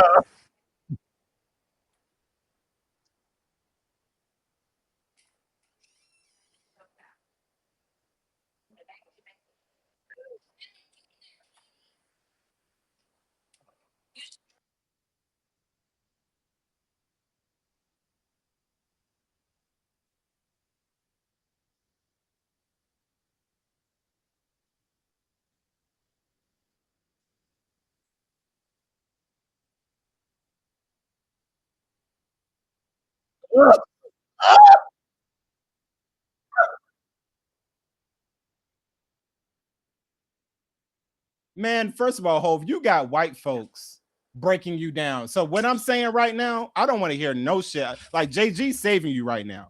Jay-Z right here, he's saving you. But you saw that was a cracker bitch breaking you down. So that means like don't you can't do me like Dr. Dyson. I'm actually old. I'm out of the game. But you got him making TikTok videos of your scammy ways in business. So whatever JG saying ain't gonna save you because we too old to save you. The youth have questions, like I said, and they're digging it up and they're making their cases. And there's not many calls you can make to get people on code the way you used to have them on code. See, DMX was an individual that they were able to paint a certain way because how he moved, right? But if you really listen to DMX, anytime that he spoke, he didn't really add extra shit to what he felt because he was a real nigga. Real niggas have emotions, but when we speak, we only want to speak from the soul. We don't want to speak from like this, well articulated space. It's like speak from the heart. And that's why we really love DMX. He wasn't the super lyrical miracle dude, but we know when that man was speaking and when he was rapping, that was how he felt, and it was from a real place. And he was able to not be the media darling and still be very successful and move the way he wanted to move. Now, he was a tragic hero because he could not get past his own particular demons. And I truly believe it's because he went into the industry with his said peers and thought that he was playing a game of rapping and found out it was a whole other game of favoritism. This person making allegiance. This person's making calls behind the scenes. Don't play that record. Don't play this. Oh, we're gonna get behind this person when it should have been like all of us getting in the cipher and rapping. That's what hip hop was. It wasn't Lear Cohen telling artists that they can't get their music released. It wasn't that. It wasn't L.A. Reid telling people who came from R&B telling Outkast that their Southern music didn't work. Like it wasn't that. Like Outkast had to go through that. You know what I mean? Like even though if you listen to Andre 3000 talk about the way his rhyming came from, it came from DJ. It came from Q-Tip. It came from Chop Called Quest. Like those rappers then were trying to sound like New York rappers to get heard on radio. And the South watched the industry hold their nuts because it wasn't about talent. Even though Scarface was rapping his ass off, Outkast was rapping their ass off, Uncle Luke was throwing the biggest party records in the nation has ever seen. You guys were still holding your nuts saying that they weren't sounding like backpackers like Nas, Jay-Z, and Busta Rhymes. I was there. I know. I remember.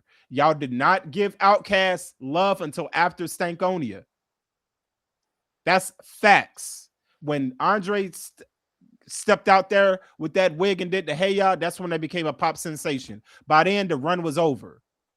Their best work, AT Aliens, Super Play Illicit Cadillac Funky Music, Aquemini is the meat and potatoes. And the industry was not fucking with that. Let's just be 100%. But the industry wasn't fucking with the South then.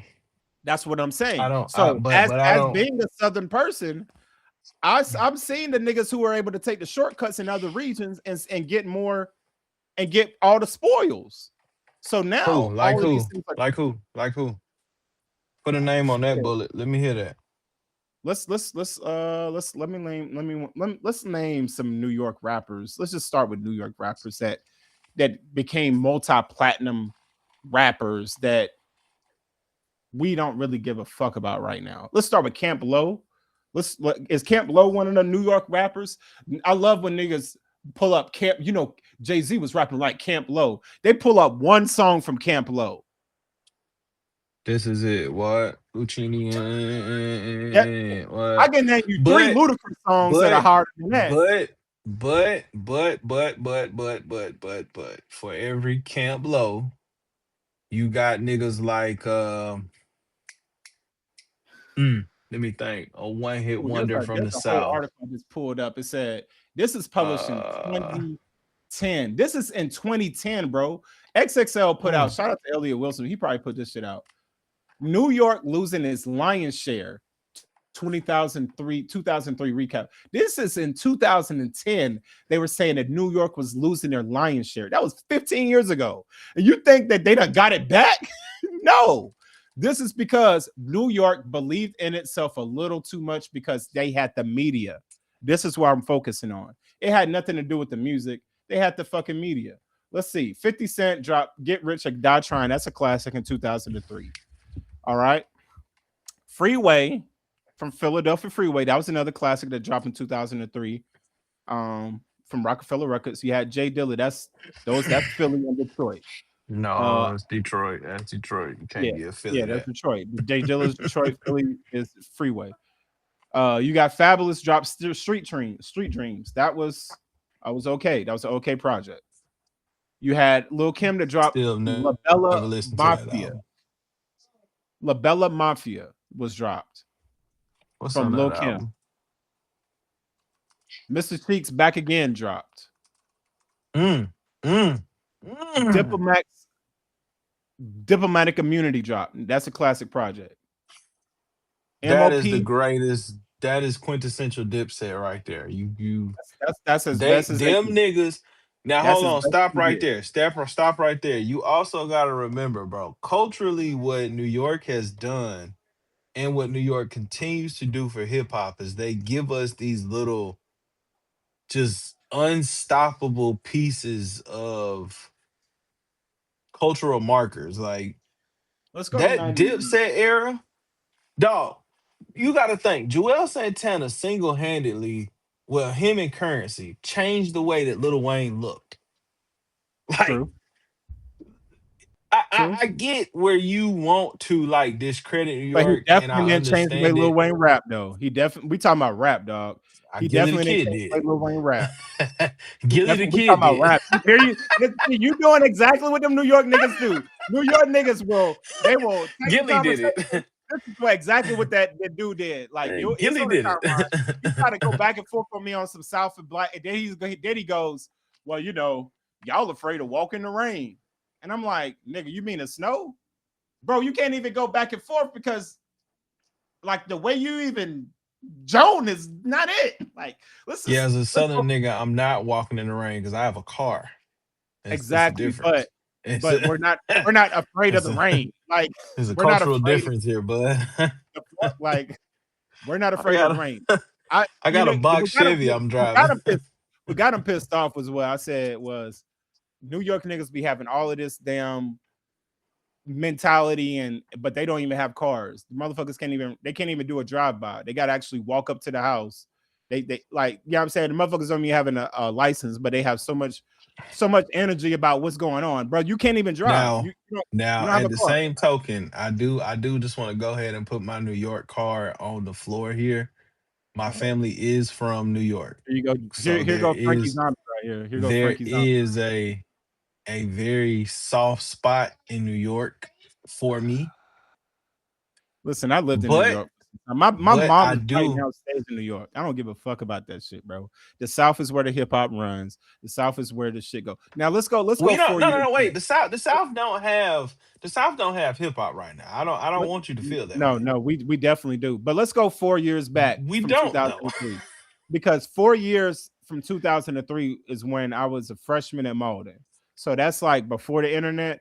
This is like where you still had to get magazines. This was like where people almost start burning CDs, but not quite yet. So that means 99 is probably the last year I would say hip hop truly lived in media places that printed magazines like New York and LA. So let's see the music that came out in 99. The first one that has a Wait, hold on. Stop.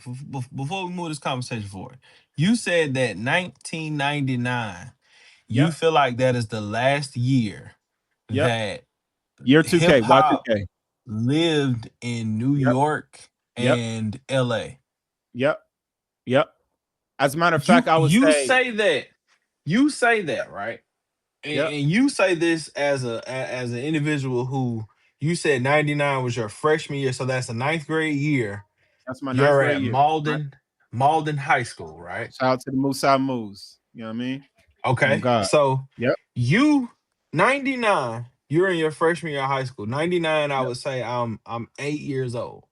Right. Now, I say that because You are my brother's my age. You and family, Paris same my age. family is 10 years removed from being in the bricks of New York. So they came down in 89.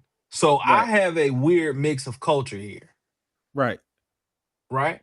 Now, what I remember about 99 is shit still shaking. But you also have to remember that '01, you got the Chronic, 2001. Right. Right. So hip hop Dr. lived in Dre. LA. Dr. Dre. Hip hop lived in LA, and one of those songs from You, that album was made, excuse me, was written by a billionaire that come from Marcy. I okay. just All right. I just Safe want and to drink. say that. I see what you're Okay. trying to do. Cool. Now Cool. that's That's that's '01. that's one person. That's one That's person that had to go '01. through and That's write a '01. and in '01 the blueprint drops as well. So And that's '01. okay. So But let's you stay said there. Let's 99. stay there. So wait. So Let's hold on, stay hold on, there. hold on, hold on. So we go '03. You got Get Rich. Yeah. '05, you got Documentary. You got Tony Yayo. You got Banks. I give it to Nigga. Buck from Cashville. But then you got the documentary, and you want to say that? Because '07, Here Come I didn't Kingdom blink. I Come. didn't stutter. I Here didn't come blink. Go ahead. '07, Here Come Kingdom Come. And then you got all the Yeah. other shit that follows into that. Yeah. Yeah. I'm gonna The break it down blog more. era was ran by niggas from like New ASAP York. Rocky came up in the blog era. Like let's Yeah, just for sure. But he was trying to sound like niggas from Spitter Houston. Spitter had to He was trying to go sound like niggas to, from Houston. but He was not okay, trying to sound like to that, Nas. but to that He was not point, trying to sound like Rakim, who is he named Spitter had after. to go, Spitter had to go to New York. Currency He had to go had to New to. York. Okay, let me make that point. Stay there. The reason why Spitter had to go to New York because when Spitter came up in the industry, he came up in the industry right when I'm talking about. Look at this 99 before there was the internet. Before the internet, you had to go to New York to get heard. That's what I'm saying. You Outcast was still gotta traveling go up. to New York. Outcast was traveling up in 85 to 95 to be in these niggas' faces, rapping that classic shit that they were. And those New Yorkers were like, nah, this shit ain't But you play it now, them same New Yorkers will be like, nah, this is classic. So these niggas was really just holding dick, honestly. So we staying there. '01, you have a point. But my retort is this. By the time '01 gets here, the plan had already been in place from 99. The industry moves in cycles, and it's typically a 3 to 4 year cycle. So, like, if you're the hot nigga right now, if they know you're gonna be the hot nigga right now, they know you're not gonna come out of the gate with the debut project. They know it's gonna take probably like a 3 year cycle for every region of the country to get on who you are, to adopt it, for you to be to that elevated style. Look how long it took for how Kendrick had to continue to jab, jab, jab at Drake for Drake finally to say, all right, cool, let's do it. And then Kendrick Lamar takes the fuck off, right? Now, same thing. When Hove drops the blueprint, when Fabulous drops his project, I want to say the Roots dropped the project, that those projects I feel were birthed out of this same era of the late 90s. That sound is still late 90s. It's still that era. They're still telling stories of the late 90s in 2001. They're not telling you no futuristic shit in 2001. They're telling you stories from 96, 97, and 98. They're just repurposing it. Hov was telling you the blueprint, which was what he learned from doing Reasonable Doubt, what he learned from Volume 1 and Volume 2. So now he's here at this stage, but he's still telling you shit from the 90s. He's not telling you nothing new. He's just telling you, I'm about to be a businessman, dog. Check this shit out. Cool. Now, let's go back to 99 and let's see who was putting out fucking work. You got Keith Murray. Keith Murray was hard, right? But who's playing Keith Murray right now? All right. You got Silk the Shaka. Silk the Shaka's Made Man project will probably get more head turns than Keith Murray's Beautiful Thing. I'm No, it's sorry. not. It's We're not listening to Silk the Shocker, Shem. oh, I'm saying conversation. Nobody say Let me Keith look Murray this right shit now. up. Nobody I'm knows who sitting in Keith front of Murray my is. computer. Hold on. If you say Silk the Shocker in Honestly, I any think street, more people know oh Keith man, Murray. I think people do know nah. Keith Murray because Keith You got Murray Mr. got some Serve on. classic Now, first of joints. all, I want you to see these projects that drop. These are all Master P projects that you seeing. Silk the Shocker, MC Breed, Mr. Servon. That was start of the year. That's Master P. We talking about Hove. But Master P is an We need to anomaly though. really worship the way we do Hove in the South is Master P, dog. We be acting like I'm Master P never didn't doing do none that. of this shit. Hove came down I'm and never studied what doing Master that. P was doing. Master P was making money before Hove. Master P was putting True artists on statement. before Hove. True That's statement. facts. But hold on. But we Hold always on. act Hold on. like Hold Master on. P, Hold on. his shit, or he can't rap. But look at all these niggas that he made billionaires and millionaires, He didn't make none of them niggas billionaires. bro. I mean, There's not a nigga. There is not a they're nigga millionaires. from No Limit They're that's a millionaires. billionaire. It They're might be millionaires. two. None It of none might of them be are two coming of out them saying I'm niggas. broke. None of them come back It and saying might I'm be broke. Silk. Mystical can't stay out of jail. Mac just came home. See, Murder's still down.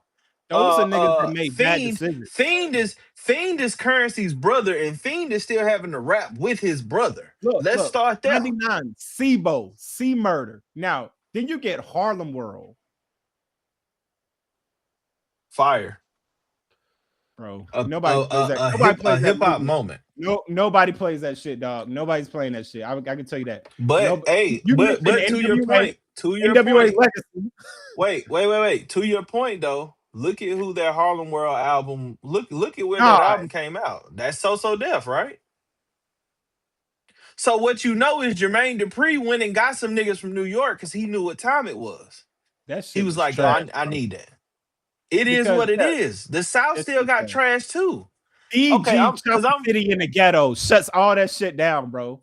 Shuts all that shit down, bro. Like that's the best album we're we've not named so listening far. to that. I'm never turning that album on. I'm just be honest with you. Because you are now you've revealed because you a New York nigga. It's No, like it's just that's because no, that's it. because I'm It's a gonna tell classic you something. I'm gonna tell you something. I'm gonna tell you something. All jokes aside, BG was never something that I really connected to. Juvenile, 400 Degrees, sign me up every time. bro. BG Juvenile himself says BG was the nigga that everybody fucked with in New Orleans. He said But I was the main nigga, keep going a but little bit though, because I want you to see something that dropped that year. I want you to look a little closer right there. You see that Rough April Riders. 27th, Rough Riders Volume 1? You finally named one, bro. You named one. I But thought hold I on, named like hold 8. on. But I'm sitting here, I'm letting That's a you get your classic shit project. off. That's a I'm classic letting you get project. your shit off right now. That's actually my favorite project out of this era. Is this So project then right what are here? we so This is with that actually one of the whole with best that joints being on here. said, right? And check With this that out. being said, Actually, Juvenile's on this project too. Quiet as kept. exactly. He's He's on on the second. best song on the joint. Think about it. Do y'all niggas bust your guns? Hell Juvenile yeah, was we on bust this y'all shit. guns. Juvenile was on this shit, and he only had Ha out. Nah, Think he about had it, already bro. dropped Think about what 400. we're saying. Think about what we're saying. Nah, Ha was not even 400 the came song that before niggas that. was fucking with. But that's what I'm saying. 400 Degrees came before this album. And it was heat rock. It was heat rock. We this is Juvie came up during that Currency time too, where niggas had to go to the north. That's how he got on this fucking project. No, sir. I can't let you do that. Currency. You got Slick No, Rick up here. I'm not trying to save New York because I don't feel like New York is the end all be all of hip hop. That's the part that you really miss in what I'm saying to you. I don't feel like we can go ahead and say 1999 was Master P's year. No Limit Top Dog dropped that year. Like really 99 was Louisiana's year. We looking at number of Louisiana people that you had Ja Rule. This was Ja Rule's era. Vinny Veda Vici, that's a classic album. It came out in the summertime. I personally don't consider that a classic. I mean, it's one of his. I give that to him. Oh You shit, got I Mace. forgot. This shit did You got come out Mace in Double Up. 99. Hold You on. got I didn't realize that '01 came out in 99. Stop, bro. yeah. Hold up, dog. That's what I'm Now we saying. This gotta era is the same. You got Murder Music. This was a Operation decent album. Doomsday. This is a good year. You got this is where Ludacris Block is came hot. in. This is where Ludacris took over too, if you remember. This is Incognito drops this year. Nobody gives it no play. And then in 2000, he comes and heats the shit up. And when Ludacris comes through, it was a wrap. That's what I'm saying. When Ludacris came through, he took it from the north. When he went up there and did Made You Look in the tunnel, nigga. Oh, you may be too young for that. You may be too young for that. You may be No, too because young I for that. was definitely, you gotta remember, I'm hip hop's baby, so I remember all of that shit. I still don't give hip hop to I personally don't give hip hop to the north or the south. I feel like the west got a chokehold on it. Nah, not at all. Because them niggas is There's still not there's they still not crying there's about not a not getting respect. better They still there's crying about not not getting five respect. better there's not five better albums in any region better than Doggy Style, My Crazy Life, the documentary, The Chronic, and Good Kid, Mad City. You saying what now? I'm just like, what? You saying Doggy what? You saying Style, Doggy Style, My Crazy Life, Good Kid, Mad City, the documentary, and The Chronic. There's not a better five albums from any region in history better than those. you just putting them together? You just like I'm these saying are my I'm five. saying when These you are my when five. you That's pick what the you saying. top five, when you pick the top five from every region, there's not a better five albums than those. Look, it's tough. You can't argue that. That's tough. I mean, it's because it's a taste thing. Like I'm trying to think Hold on, Bubba. like I want to see this. Mm-hmm. I want to see. They seem like they done scrub this that ludicrous thing off the internet because I guess that shit was so nasty. Like look at his face. Look at Nas. Look at Nas right now on that nigga dick. That's crazy. Look at that nigga on this nigga dick. I'm gonna switch it over so y'all can see it too. Look how Nas looking right now. Nasty work. That's hate. That's hate right there. That That's hate. that nigga was on that man's dick. Hey. Why did he have Luda to hop on that song? Because Luda was the hottest thing in the streets. Like Luda was the hottest thing in the streets right here. Like, and Luda, just like an extension of Outkast, took it personal when he went up there. He took it personal and said, "You know what? These niggas think like how I am with Master P. They think that we just some southern niggas slow, that hip hop ain't really running it down here. Let me show these niggas I can get on their beat, like Juvie did as well, and I can kill that shit." Like I'm looking at 99, bro. Like this is about Speed drop his own project in October. Only God can judge me. I know nobody wasn't listening to that one. 'Cause that Master was P just the hit. See, the problem was, and like I say, Mac was just on this Tyrann was probably Matthews' the best project that podcast. came out. This is the best project that did What come is out that that? year. And then there was X. This is the best That's project that not came out of even New York. that's not even This is the best project DMX's that came out of best New York. project. This was the best project that came out of New York that year. Volume 3 came out as well at the end of the year. No, the best project to come out of New York that year was the Rough Riders compilation. That was my favorite, but and then there was X was better than that. It was DMX. definitely not. Uh, uh, Ride or I die. can't let you do that What one. y'all really want? Nah, that shit was better than that. What you really want was better than that whole project. Like I liked it, but that Kennel intro was hard. One More Road to Cross the Professionals hard. Fame's hard. Party Up. Y'all gonna make me lose my mind. What these bitches want? What's my name, dog? There's nobody's gonna make that argument that you done made some bad arguments tonight, big dog. You my dog, But there's people gonna run this shit back, and they're gonna Ooh, be in your mission sucking crazy. Like there's what? nobody that says What argument did there's I nobody say? that says there's nobody that says that Rough Riders album is better than this DMX project. Nobody that says that. Clearly, it's Nobody way says that. better. I'm coming That's for not you. even X is DMX's coming best for album. you. The prayer, That's not even DMX's best album. it's not, but it's better than it's better than the Rough Riders compilation with Drag It's on there, not. The like the shit in the the Rough bed. Ride Dragon had the best song on the whole No, shit. dog, don't do that. Don't do that. Dragon and No, Juvenile had the best no, song on the no. whole That was album. nostalgia. We liked it for the moment. I've Bro, not played Down that Bottom is shit. easily Down Bottom is the best song to ever come from Rough Riders. No, dog. What? You was Stop. just No, sitting, you the was just anthem is sitting better here. than that. You was just Oh, sitting here talking about how you was so player. You was so player, and you gonna tell me that Do Y'all Niggas Bust Y'all Guns is hell not the yeah, we best bust our song to ever guns. come from them? Hell yeah, we bust our guns. Do we fuck till we come? Yeah, right. We make them come. Yeah, north. It's for Yeah, the south. North, Yeah, east. South, West. West. East, West. Riders gonna show y'all niggas And to niggas who ride the ride the like. What are you bed. saying? But That's the best that's song. for us though. That's not. See, that's the thing, JG. Historically, it that I song. may No. I can That be a song person say ran no, but I can be 1999. objective to Matter of say fact, that the things that I like aren't the mainstream. Like, there's no way Down Bottom is gonna be the song that niggas gonna choose, and girls are yes, in the party, dog. Like, yes. no, Do you understand what that song no. does? I love that song, but Oh my no, god. it's no, it's not come like in a bar. They're not playing that, bro.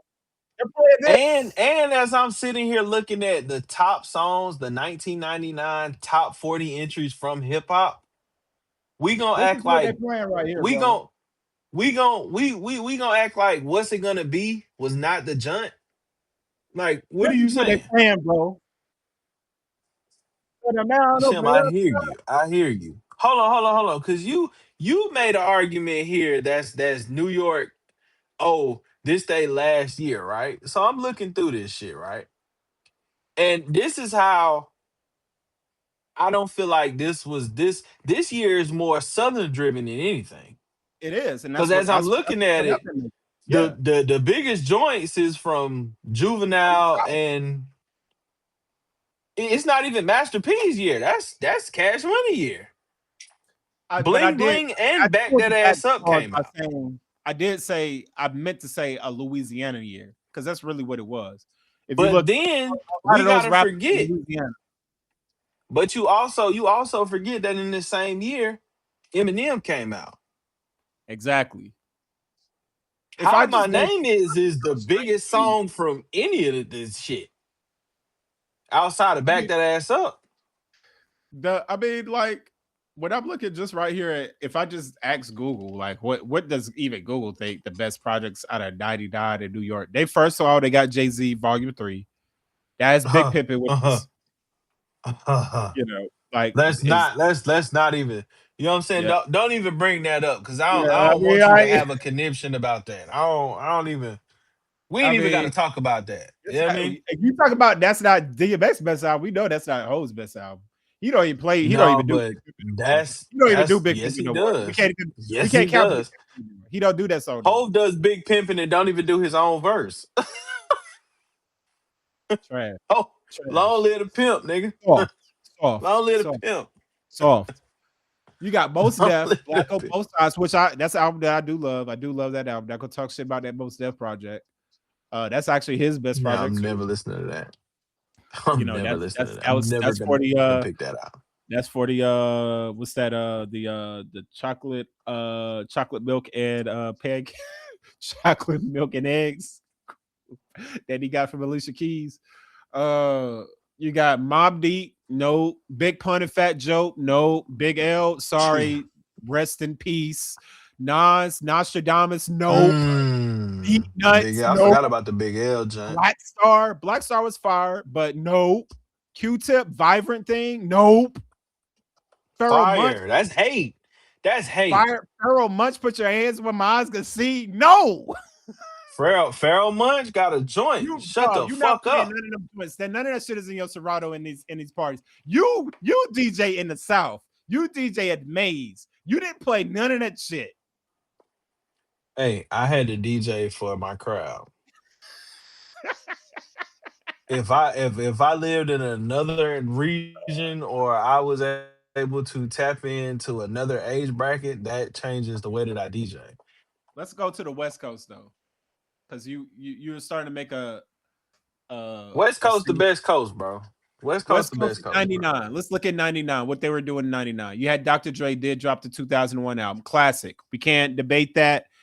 Y'all niggas think something to say. I'm out in the mood of lips. Okay, cool. No Limit Top Dog. That's Mm. not a West Coast album. That's actually a No Limit project. That's actually a Southern project. That's actually Nah, that's Snoop those Dogg. He's beats still a that he West Coast got. nigga. Those beats that he got on that project did not come from the West Coast niggas. That's fact. Still a West Coast nigga, man. Then you got Ice Cube, the Up and Smoke tour. Nobody played that. Exhibit.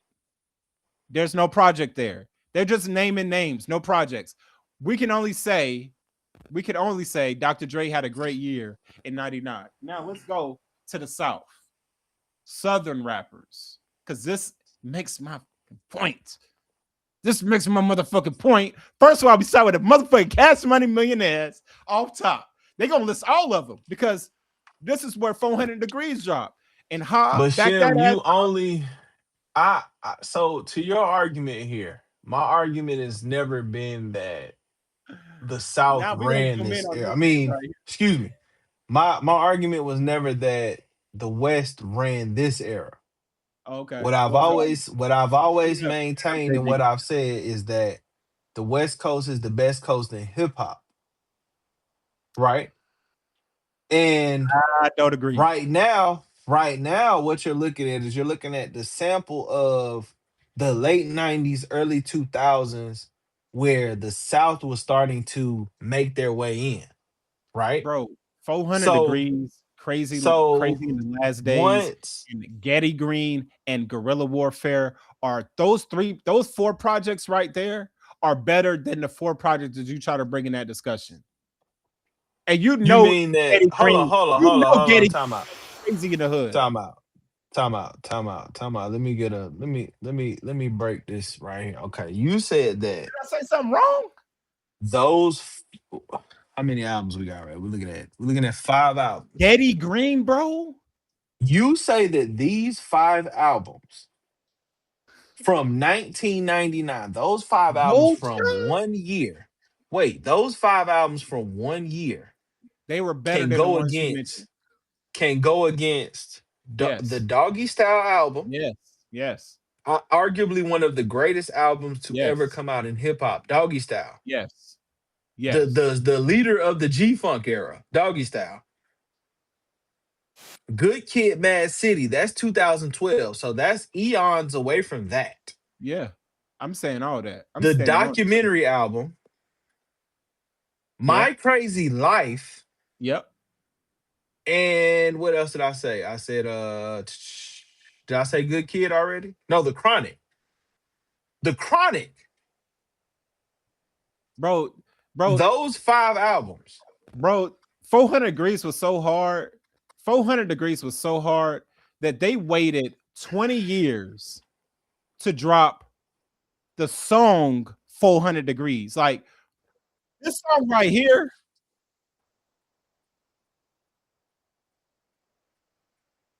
this song right here is so old, but it was so hard.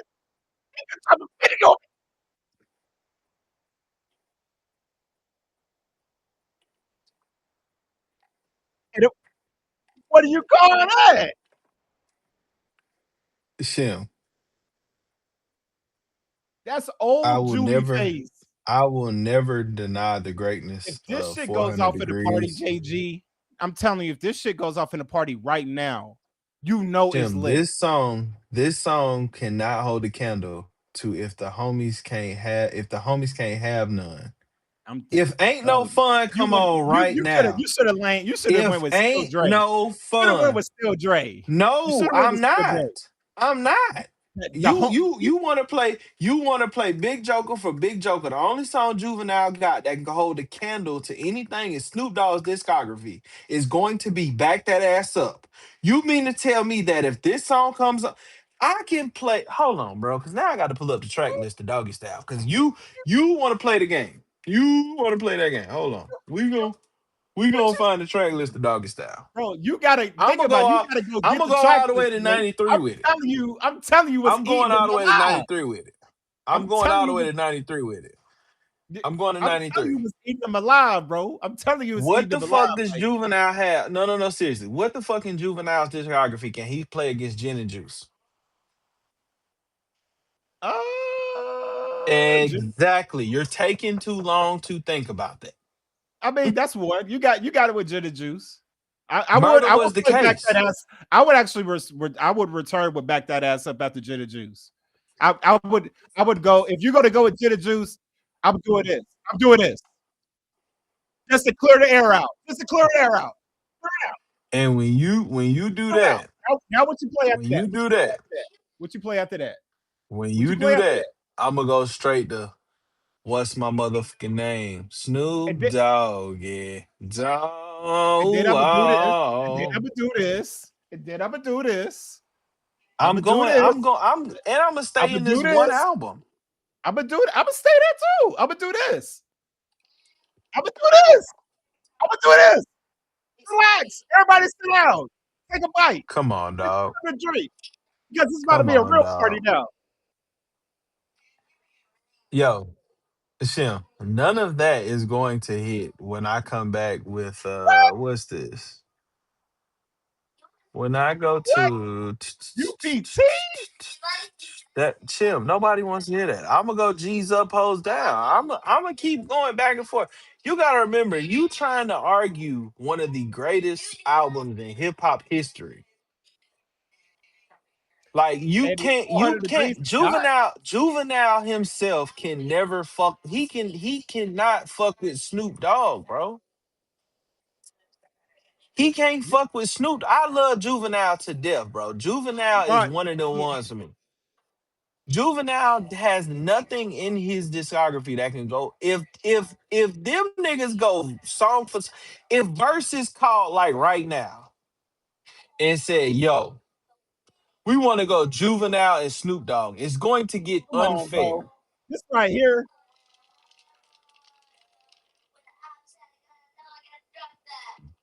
Shem. Snoop not rapping like that. He just not, dog. Shem. It's Snoop Dogg, bro. It's Snoop, Snoop, bro. Snoop had to come to No Limit side though, for the record. Snoop went to No Limit side because he had to get the fuck away from Suge. Like, Exactly. Think about it. Okay. So we talking about bosses right here. Snoop's name, unfortunately, he's an industry guy. Like he's an industry guy. Like we talking like when niggas talk about real rap, they don't Snoop's name don't really come up in mine, and it just don't. Like we but again, we're focusing on Southern taking the crown. And I want to this is gonna segue me into the Cole project. We had a conversation about a month ago, and you was saying you was not feeling that shit. You were saying it did not represent Carolina, the South Carolina that you know. Uh, you were saying that he was barking up the wrong trees. You know, you were saying that he couldn't hold a candle to Kendrick Lamar. Like he yeah, you couldn't, can't. she just couldn't rap with Kendrick Lamar, and he couldn't He hold can't. that shit down. And it's like, He can't. you know, I remembered, it was a very passionate plea that I was making, for Jermaine Cole out of Vietnam, out of the 2-6, out of the 90, what's that, 901.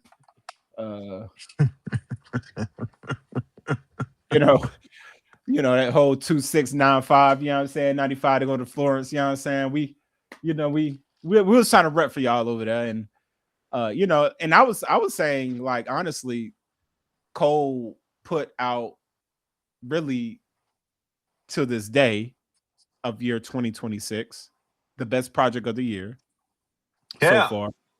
I would say that. Yeah. I would say out of the big three post beef, he's put out the best project. It's better than G and X. It's better than Jesus. some sexy songs for you. Sorry, Drake. I agree with that. It's definitely it's more lyrical than all three of those projects. It's the most lyrical project. It is the most lyrical. It is the best produced project. Uh, I feel Huh? like G and X. I feel like G and X is a novelty project. I feel like it's a. I feel like G and X is a project that the industry wanted K Dot to do, but that's not really in him to really be. He wants to What? be Mr. Morale. I feel like he wants to be doing Mr. Morale. He wants to wear funny outfits and use funny words to rap like Nicki Minaj and Busta Rhymes. I feel like he wants to do that. But then they said, no, you're West Coast K Dot, and you need to rap. You need to do some West Coast rap. You need to identify with us. And if you do that, we'll give you all the we'll give you everything because you're West Coast like us. Like you need to wear Dickie suits and shit. And you need to wear like get the cars that we drive, cuz, and put it on dead homies and shit, blood. Like, and I feel like behind the scenes, like Cole, I feel like they all talk a lot more than they want to let on. And I feel that when Cole and Drake were on that tour, because we forgot Cole and Drake went on tour together. We forget that whole thing happened. So anybody that knows artists that are on tour, they're always mixing and they're always like goddamn squads are here and there. They go into the same after parties and they got studios. So they probably laying down tracks. They probably laying down vocals just to maybe not to go out, but just in case you need some vocals, here's some vocals, we collaborate. And I really felt that Drake thought that because we forgot how that tour looked. There was a lot of interludes where Drake was saying how great of an artist J. Cole was. We forgot that was happening. Like they were up there having a hobnob fest. Pause. It was damn near making some of us uncomfortable because it was like, damn, bro, like ease up. But it was happening. It was happening a lot. And so fast forward, I believe that during this time, I believe Drake, I feel like J. Cole was still talking to K Dot, like texting them back and forth about just music. I don't think they're talking about the tour, this, that, and the third. I think they were just talking about music, just keeping in touch. And I think K Dot had already revealed that these projects are coming out for me. I'm coming out eventually. I'm working on some shit. Because we forgot when Drake and J. Cole went on tour, it was at the heels of K Dot coming off the Mr. Morale tour, right? That happened, and then all of a sudden Drake and Cole is on tour. That's the Interscope whole wheel circle. Now, I'm thinking Cole's thinking is like, hey, both of these guys are my friends and they're skilled artists in their own time, and I feel like we're at the top. I think I think Drake and Cole started to really understand that hey, we're 35 plus. We're not destroyed lonely. We're not Ken Carson. We're not who's the other big name? We're not even NBA young boy no more. That's not like that's who the kids are listening to. Like the conversation me and JG were having, this is an old head conversation. Kids don't even listen to Cole, Drake, and like that's us. The kids listen to Destroy Lonely. The kids listen to Ken Carson. Like that's what they're listening. They're listening to Yeet. I don't even So know who the fuck those dudes are. exactly, you know what I'm saying. So like that's so I feel like these artists have a clear understanding of the next 10 years that hey, Drake, I think knew that I'm not going to be the Drake that I do in 2015, in 2026, and 28. But we amongst us three are still collectively better than 98% of the industry because the way we approach our records. However, we're going to eventually get washed out because that's what happens in the industry. And I believe Cole was leaning into that with the fall off. I believe that's what he's trying to say in the fall off. However, I feel that he thought that he was going to take them with him into that narrative, but he didn't realize these niggas are still ultra competitive. So, I feel like Drake pulled the wool over his eyes, act like he wanted to be buddy buddy friends with him, and then tried to use him as a way to get to Kendrick Lamar to pull him in as well. And I feel like he went to Cole and was like, "Hey man, I got this really cool track. We're really killing it right here on tour, and I really think like we can sell all this beef stuff and really show that we're together and like really talk about the big three, like and like so like." But I know your man's. He doesn't really like kind of fuck with me. He's kind of cheese me, fam. And like so, like if you can like hit K Dot up really, even though I put him on tour and everything, I think you should just like do it, leg up, like. But y'all have a relationship. Maybe you can hit him up and then like see if he responds or send him in the track and see what he feels about it. And I think Cole being a Carolina nigga, I think he didn't think too deeply about it. I think he thought like, hey, cool, like what I mean, way to collaborate. Maybe it's cool, dude. And I think he hit Buddy up and he was like, we doing this particular project. We doing this particular song. It's not a whole project, but we're calling it first person shooter because we feel like we at the top. They probably didn't have a name to it. I feel like they didn't have a name. I feel like they just had a concept of it, maybe a couple of verses. And I feel like he sent the shit to K Dot, and I feel like K Dot didn't respond. I don't feel like he didn't. I don't feel like K Dot said no, I don't want to do it. I feel like K Dot pulled the industry move where he acted like he didn't see it or he didn't respond. So what No, happened? Kendrick told that nigga no. But no, but let me build it out. Let's I call a spade a let- spade. Kendrick told that no, I, nigga I fuck do believe him. he did say no eventually, but I don't believe me being around No, rappers and Kendrick stuff. told that nigga fuck him early. But what I'm saying, being around these rappers, I rarely have seen a rapper tell another rapper "fuck you" to their face. Let's be real. A lot of these niggas are very soft behind the scenes. They say that way on records, but I've seen rappers that really don't like each other be in the same room and not say shit. So like, I'm not Shem, putting it Shem, past. Shem, I'm not putting it Shem, past niggas not to Shem, be Shem. We talking about two niggas that have been going to war on record since second and third albums. true. But what I'm saying is Drake, I believe, was saying, okay, that has happened, but we're not going to continue to do that. So since we're going to move Are you forward, going? we're going to leave this whole beef shit behind and we're going to show strength in numbers. And I feel Cole was with that because I feel like Cole is with the peace shit. And I feel like Cole was like, okay, I'm gonna hit K Dot up. K Dot didn't respond. They gave it a time period of maybe a week. And I feel like Cole then reached back out and then he heard, oh, I'm not doing that shit, bro. Like, that's cool. I'm not doing that shit. And then I think that's when Cole said he went to Drake and like, nah, he's not gonna do the track. We need to just go ahead and record it. And then this is where the beef started, though. K Dot didn't believe that they were really gonna do that track. This is what I believe. I think K Dot, when he declined, he assumed that the idea would die. Just dead the idea. But Drake, Drake, Drake, Drake believes that he's the best of all of them. So Drake is never, I don't think Drake is in a position where he believes he has to answer to anybody. So he was like, well, shit, if he doesn't want to do the track, Cole, if you want to do the track, look at him in the eye like, Cole, well, you're on a tour with me, nigga. Do you want to do this track and make some money? And I think Cole got pressured. I think Cole was like, all right, bro, let's do it. We on tour. You helping me make money. Let's do it. And then Drake said, you know what? I just don't think the track is good enough. We need to shoot a video for this. And when the video dropped, K Dot watched that video. And K Dot said, oh, so this is what they was talking about. And then Like That comes.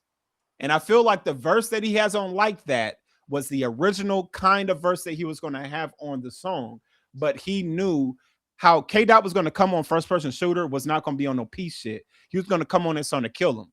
And I don't think like that was going to be the direction of the song. So K Dot was like, nah, I'm not going to hop on the song. I'm going to hop on Future and Metro's song. And I'm going to shoot at these niggas because they talking about for all the dogs and they number one shooter and y'all the Spider-Man meme. Cool. Y'all want to be that? Killing y'all niggas. And then I feel like Cole heard that track and he was like, oh shit, it's beef. It's on. Like, we doing this. I think you got Kendrick Lamar fucked up.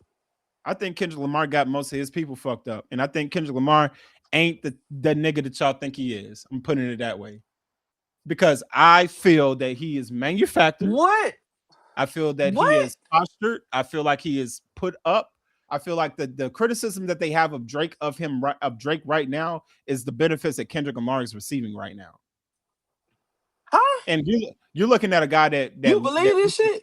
you listen to a guy that listened to Overly Dedicated, Section 80, to Pimp a Butterfly, Good Kid, Mad City. I have all those projects, and I can tell you, Kendrick Lamar has changed. His messaging has changed. Who he is as an individual has changed. You can't be a person No, that he was all on hasn't. the place of. You can't be on the person that was all on the place of black people, but your records can have people who are woman abusers, like, and you're standing behind people who beat on women, but your Who hip is? hop Oh, say wait, hold on. Who does he stand behind that beats on women? Let's start there. Playboy Cardi has had allegations of domestic violence and not taking care of his children. Playboy Kodak Cardi Black, is gang ties. Give me another one. okay. Kodak Black, another one. Um, Kodak Black, Black Israelite, Kendrick Lamar so on you're the saying damn Kendrick album Lamar has to put these played guys on his into. project. No, no, So you're no, no, saying he no. has But to what I'm do that. saying, what I'm saying to you is that people are complex, right? So That's R. Kelly's if complex I too, but he's locked up. myself, P Diddy as R. well, Kelly and Diddy's complex too, and he's Sebastian locked up. Telfair, Sebastian Telfair. I mean, let's keep going down the list of people who have been to the mountaintop and have gotten locked up. But let me keep going with this point. Kendrick Lamar's ties to Playboy Cardi are deeper than rap. We know that those are street ties. We know that Playboy Cardi's set is from the West Coast, and his West Coast ties have linked him to Kendrick Lamar. So that's deeper than rap. What we know about Kodak Black is Kodak Black identifies with the Black Hebrew Israelite movement that So Kendrick does Lamar Talib Kweli. utilized on the damn album. So when we start talking about this, let's just call a spade a spade. There's nothing wrong with him collaborating with these gentlemen. But what he stated is the same shit. I stated the same shit about Drake. I've laid there. But also what we know about them historically is that these niggas don't fuck with each other. Right. I got a And I bone to feel like pick. I don't want you monkey mouth motherfuckers sitting in my throne again. whose Yeah, throne? I'm mad. Exactly. So what are we talking He didn't about? have a You throne to got sit in. you got Dot fucked up. Dot told that nigga from the jump, fuck you and that nigga. If that's my Cool, homeboy, if cool, that's my homeboy and he wanna go be cool, buttercup with you, fuck him too. cool, That's why I shot cool, at that nigga too. cool. But But that's what I'm saying. You sit Cole's here, still selling 300,000. He's still selling 300,000. Cole's he's fans selling still showing up 300,000, but look what outside. that nigga had to do. Look what Do that nigga what? had to do. He had to go jump in that Honda and do all that extra shit. That's not Sim, extra. That's Cole. let's just That's be for not real. no That J extra Cole shit. album, that J Cole album is a 2 pack of ass. Don't nobody want That's to hear that. that's cap. That's cap. Nobody says that. Nobody says that. Who's talking about that Cole album right now? Let's go to Twitter right now. Let's share the screen. Let's share the Who's screen. talking about it? Let's Who's let's talking let's about go it? to let's go to the most recent tweets about J. Cole. Let's see what they're saying. Let's Who's just talking about that album? let's go. Let's Who's it's talking easy. about that album? We don't have to guess when we have the Who's worldwide. talking about it? You talking about Twitter. I'm talking about the streets. I'm talking about who's outside right now. Like, yeah, We let just me gonna hear type that Cole Cole. in. We just type Let it in me hear Cole. that Cole. You got me number Bro, one, the obviously. real testament to this, and I'm gonna keep it all the way 1,000 with you. My wife was at work the other March day. 3rd. It's March currently 3rd. They it's still talking about currently Cole March 3rd. hold on. It's March 15th. What are you saying? The album came out in the beginning of February. The album That's came a out at month the end of cycle. February. That's 226. The album came out 226. No, the album came Oh, out 2/6. the February the album 6th, came sir. out 226 or No, sir. 26, whatever. I don't know when Yeah, that fucking album came out because February I the don't listen to it. February the 6th, brother. Get it correct, When did brother. it come out? When did it come out? Look, Okay, it came out when? I yeah, don't know. yeah. When did the album come out? Look, I'm giving it to you right here, February the 6th. Yeah, I'm a real Hold Cole on, fan, dog. I got it right here. I February the got it 6th. right here. We're still talking about it a month later. We're still talking about it right now. I'm We're not still talking talking about about this it. album. You hit me to ask me about this conversation. Yeah, it is real. You said you wanted to do this. So look, All look, right, look. so the album came Let's out look at the 2-6. numbers. Okay. His last video that he dropped, 7.5 million views 2 months ago. Okay. 7.5 You million want to views. do that? You go Okay. to any Hold Drake on. video right now, he's not giving any millions. Look, we'll go to Okay. Drake. Let's go to Drake Iceman. Let's go to Drake Iceman. Let's go to anything Drake. Shem, I guarantee. I'm not on Drake's side. Don't show me shit about Drake. I don't give a fuck God, about Buddy.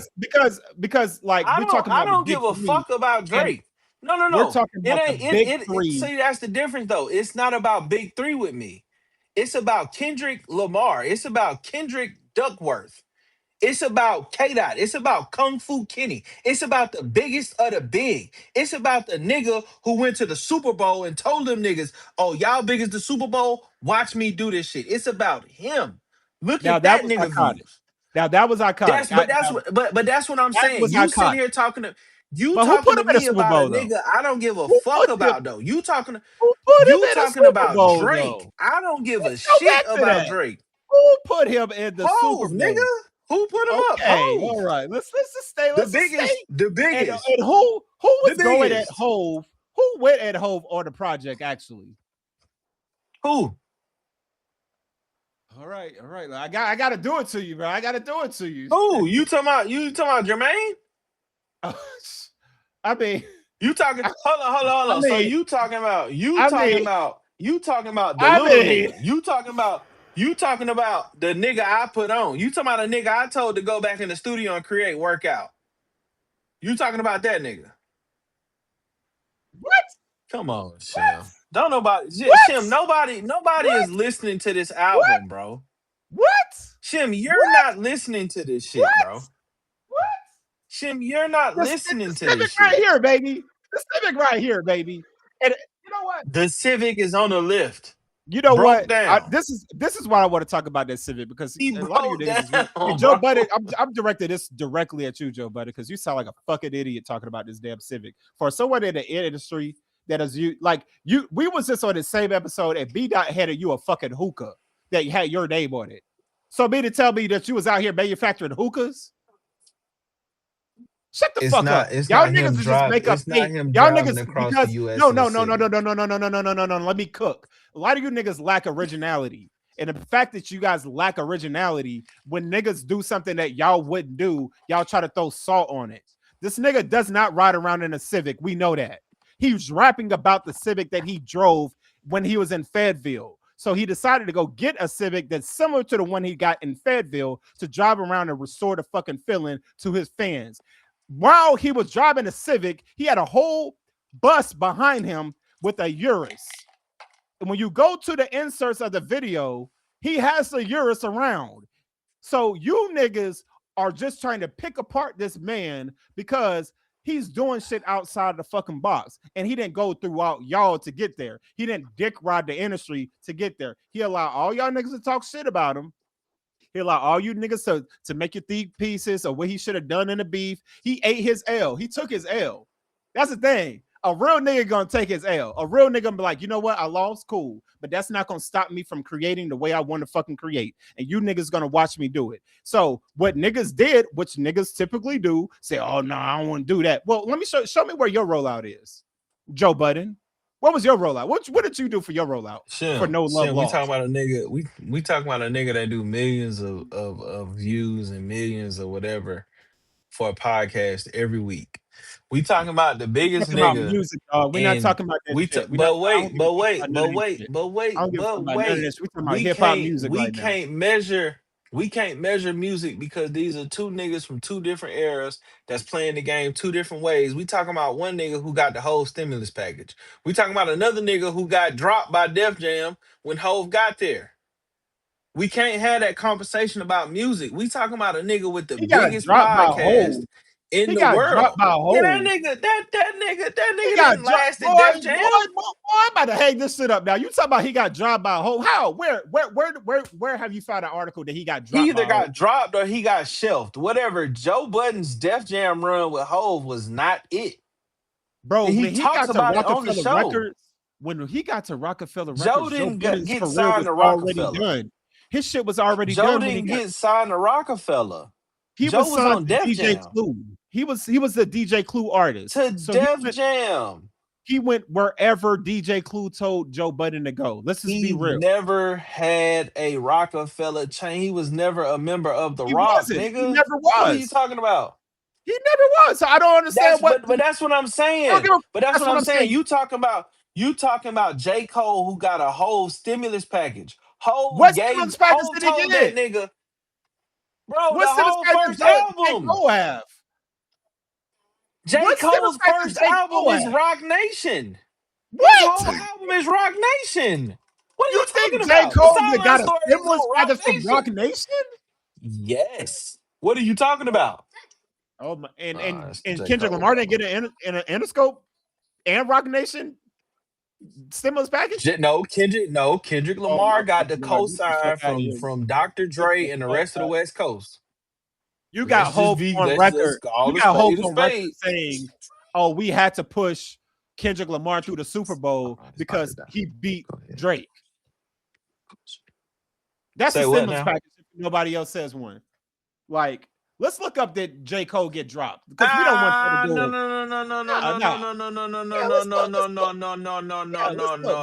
it. No. Get dropped off Rock Nation. I never said J. Cole got dropped. I said Joe got dropped. What are you talking about? Oh, okay. But did J. Cole get a stimulus package? Did J. Cole get a stimulus package? Track 7 on his first album is a Jay-Z feature. We ain't talking about no first album, bro.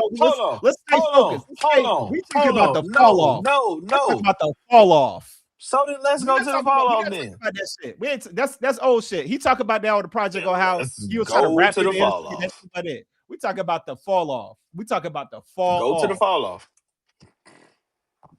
Come on, let's talk about it. Cause I'm gonna piss you off. So say what you gonna say, cause I'm gonna take it down. Come on. Let's see. Did J. Cole get the stimulus? Look. I just want to show you what, like, Gemini, even the AI even said, like, bro, you tripping. First of all, based on reports surrounding the 26th album fall off, J. Cole did not receive a stimulus or marketing push. I'm talking to Shemu'el. No, bro, like this. We're in media, bro. We can't. You ain't talking to Shem. You talking to a machine. Listen, we can't talk to AI, Shem. I can't talk to AI. These are the facts. Shem, I can't talk to AI. Specifically, Old Dog, the song that I just played that you didn't want to listen to. I just was playing this song, Making My Case. He indicates that he left Rock Nation and he's rapping about fresh off of slavery. It's clear that he left Rock Nation. It's clear because he also did his own brunch when the All-Star game came to Charlotte. That's clear. But what I'm saying to you is that him trying to shoot at Hove and him trying to do anything derogatory at Hove, you missing the fucking point. Like, what are you talking about? He's not. That's the perfect person to go at, Cole. Yeah. That's the perfect. You shoot up. Kendrick Lamar ain't your peer, bro. You put K.O. You put K.O. I remember that. I remember you putting K.O. I remember that. Who put K.O. Who? Tell me. I already told you. Who put K.O. Who came out first? Who came out J. first? Cole? Who came out first? Who? Kendrick obviously had the first album outside of Drake. Tell him again, son. Forget Drake. Yeah, you just can't forget Drake, but you brought it back because you needed Drake to make that case. Let's listen to Nardwuar. Let's listen to Nardwuar. Here we go. Shem, I can't hear it either way. So yeah, okay, but the audience will hear it. He says Nardwuar asks us specifically. He says, "Did you tell Dr. Dre about Kendrick Lamar?"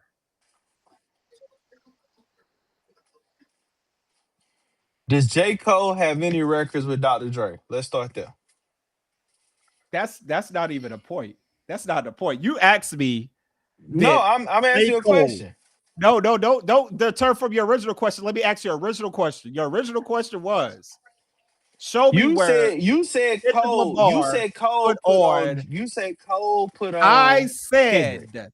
What I said, and J. Cole is not Kendrick Lamar's peer because he put Kendrick Lamar in place.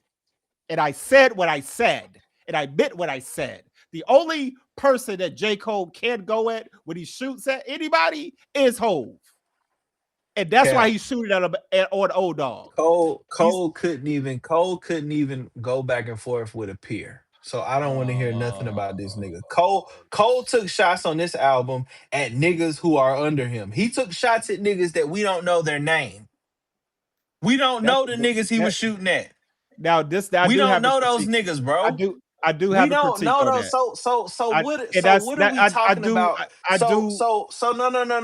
No. What are we talking about when you sit here and say, "Oh, he gotta go at niggas he put on"? You didn't put Kendrick on. If anything, I give that to Drake. I give it to Drake. Drake put the nigga on, and Kendrick walked the dog on his whole ass, made him go sit in the cave. Now he want to tease an album I want that you we're to see never for the gonna record. hear. If you read this That's what stream I'm back, I saying. want you to see for the record. He said he didn't give a fuck about Drake, but to make his argument, he had to bring Drake back in. I want y'all to see that. He had to bring Drake back in there. We don't care about Drake. He had to bring Drake back in there. We don't care about the fall off. Now, what I'm saying, I'm gonna keep it. No. I'm gonna keep it all the way funky with you. I sat here right where I'm at right now because I'm sitting in front of my streaming setup. I wished I could have been on it as we was having this conversation, but we'll get to that when we get to that. However, at the same token, I sat here listening to this album with my wife, who is a J. Cole fan, my wife, who was also a Drake fan, my wife, who was also a Kendrick Lamar fan, a fan of all three of those people. Shout out to I sat here listening to this album. Also with my boy, Sensei Glenn. Sensei Glenn is a known J. Cole stan. I ain't heard a peep from neither one of those two people about this album. They know you hate it. Why would they want to talk to you about it when they know you hate it? No, because even shout outs to my nigga Rento, shout outs to Tyreek, shout outs to my nigga Slot Planet, shout outs to Terrence, and shout outs to all my niggas that I got group chats with. Them niggas ain't hitting me up talking about that goddamn J. Cole album. Them niggas said what they said, and I've never heard another peep about that album. It didn't do shit. It's not GNX. It didn't do. It's not a damn. It's not even J. Cole's best album. It's not Born Sinner. It's not 2014. It's not KOD. This J. Cole album is ass. Compared to everything that J. Cole has given us, bro, this J. Cole album is at the bottom of the fucking pack. And honestly, I feel like it's a part of his marketing scheme. Excuse me. I feel like he felt like, you know what? I'm going to throw out this album. It's called The Fall Off. I really want to fall off. Niggas think that he not even going to make no more music as J. Cole. He finna go into some other nigga. He finna give us flutes. I don't want to hear flutes from J. Cole. I don't want to hear guitars. I don't want to hear the Kill. I personally don't want to Kill Edward album. The best thing that came from this Fall Off album is the Birthday Blizzard. That's his best shit. Because he did nothing but rap. He didn't want to give us these songs about, oh, I'm 29 back in Fayetteville. Oh, I'm 39 back in Fayetteville. I don't give a fuck about that. Nigga rap. You want to give me a concept album, your 2-disc album. Because let's start there. Hip-hop, niggas got to have 2-disc album. All the best artists got double-disc albums. Your double-disc album ain't got shit on Scorpion, nor does it have anything on Mr. Morale and the Big Steppers. Your double-disc is trash compared to the niggas in your class. Why are we talking about this album? I told you that day, and I tell you again. This nigga don't represent my Carolina. I'm not from the same place as this nigga. What? I don't understand. You from New York. No, I said my family is from New York. I'm from Spartanburg. You caping really hard. I tell everybody. No, because anybody that know me, I'm more Spartanburg than the mayor, nigga. Them niggas know who I am. I am more Spartanburg than the mayor of Spartanburg. Mayor Rice, though. I can't let you do that to Mayor Rice. I am more Spartanburg than Mayor Rice. Talk about it. I am from Duncan Park. My address said 104 Carolyn Drive, Spartanburg, South Carolina. You're not more Spartanburg than Mayor Rice, though, big dog. I am more Spartanburg. You're more Spartanburg than me, but you're not more Spartanburg than Mayor Rice. You just say your there when the word Brett was invented. I was there when the word Brett was invented. I am Spartanburg through and through. I niggas be like, where you from? Spartanburg. I'm not from South Carolina. I'm not from Carolina. I'm not from the A64. I'm from Spartanburg, South Carolina. I am from a place where I know them niggas. I see a Spartanburg nigga a mile away. That's who I am. That's why this J. Cole shit, like niggas be like, oh, this Cole, this Cole, this Cole. No, Cole don't represent my Carolina. The baby don't represent my Carolina. Fetty P don't represent my Carolina. My Carolina is represented from niggas like J Bills, Slime Dollars, NGYL. That's the niggas that represent my Carolina. When you want to talk about, oh, where you from? That's who represent my shit. That's them niggas. I can't speak for niggas like this. I don't know any of these. Like even case in point, right? Niggas like Luck. Luck is one of J. Cole's biggest fans. And Luck got my information. Luck could text me whenever he want to. Luck ain't text me about this album. My shots to my nigga Mo. My nigga Mo had a conversation about this album, and that was it. Like Okay. certain shit, bro. We not no like this. It's cool for who like it, but let's just call a spade a spade. This album didn't move the culture like he wanted it to, Okay. and you better than that. You How better am than I that. better than that? I'm not a fake nigga. I'm talking I'm about not better than Cole. that. I'm talking about Cole. Oh, I'm talking about I actually like Cole. the project. I like the Cole better project. than this album. It don't have no replay value in my house. Boy, I done replayed it more times than any other Cole project I done had. I definitely didn't play My Born Sinner. son, my son don't come in the house and be like, "Yeah, Dad, turn on that J. Cole." He don't Okay, do that. cool, cool. I don't think Squabble it's for up him. though, I don't think it's for him. I don't Luther. think it's for him. I haven't played GNX since like that first week. Honestly, But that's what I'm saying. I don't You peekaboo. No, I don't be you playing. connect to I don't this be playing no album. peekaboo Fire. shit. I don't be Peekaboo playing is no fire. peekaboo shit. I don't be fake blood walking. I don't be doing none of that shit. Fire. I don't be doing none of that weird shit. I don't be doing none of that weird shit. I don't be doing that. That's hate. That's hate. That's it is. It's hate. That's And hate. That's I can hate. say it's hate from my end. I don't relate to none of that shit. I never drove no GNX, never drove no Grand National.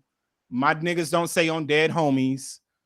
Like I don't relate to none of that shit. Like I relate to niggas that say Bo. I relate to niggas hating on you in the party because you fine.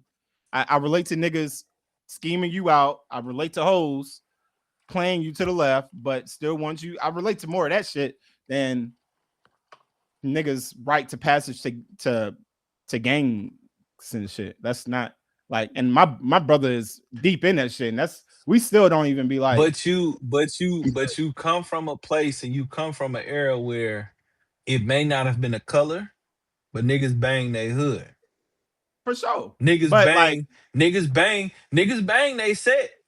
then niggas You do may bang they not have said for had surely. you may not have had to get jumped in, I but you mean, but ride with your niggas when your on niggas God. ride.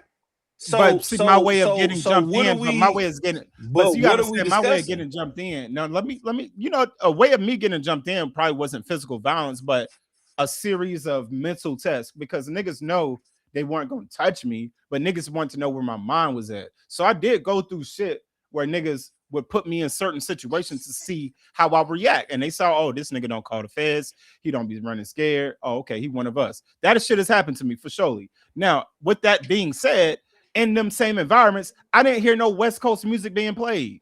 We were playing Gucci, we playing Future, we playing shit like Cause that's not OJ the your Juice regional Man, sound. That's Jeezy. not your regional sound though. I mean, but that's what we were That's not your playing. sound. When Your I'm when era, I'm your era when you came up was everybody had their own regional sound. The West Coast right. didn't sound like the South. The South didn't sound like New York. New York didn't sound like St. Louis. St. Louis didn't sound like Milwaukee. Milwaukee don't But sound like what I'm Chicago. saying is going back to regional sounds. There's a reason why Cole came to Carolina to do this Fall Off album because he wants to reinvigorate that I come from Carolina. Yeah, these niggas don't think that I'm a Carolina nigga. If you hear the project, that's what he's talking about. He's saying these niggas don't think I'm a Carolina nigga. So Niggas don't think so I'm this, what that, you and the third. saying is But I am. so what you saying is that he followed the leader. of Kendrick Lamar creating a regional sound. That's cap. That's cap. That's all the way cap. Because Kendrick Lamar, the whole critique about Kendrick Lamar that he did not do a regional sound. They were saying that he Whoa. was Kendrick Lamar. They were saying the whole time he did not do a regional sound. That's why they had an issue GNX with is a him. West Coast project through and through. GNX is so lost. GNX is what Cole should have done. Cole went and got niggas from every other region. GNX went and got niggas from Los Angeles County. It ain't a nigga featured on GNX that's not from Los Angeles County. Look at this. Matter of Okay, fact, hold on. that's a critique that you can stand on, and I Hold actually up. do agree with. I do agree with that. I do believe Coach could have found a way to get Carolina artists, but my critique to that is Cole was not in the No, Carolina. Cole should have He hadn't got been in the Cole should have Carolina went and playbook. got Fayetteville artists. You want to create a sound where you're talking about your Fayetteville's not on the size 29th of Los year. Angeles. We're not gonna do that.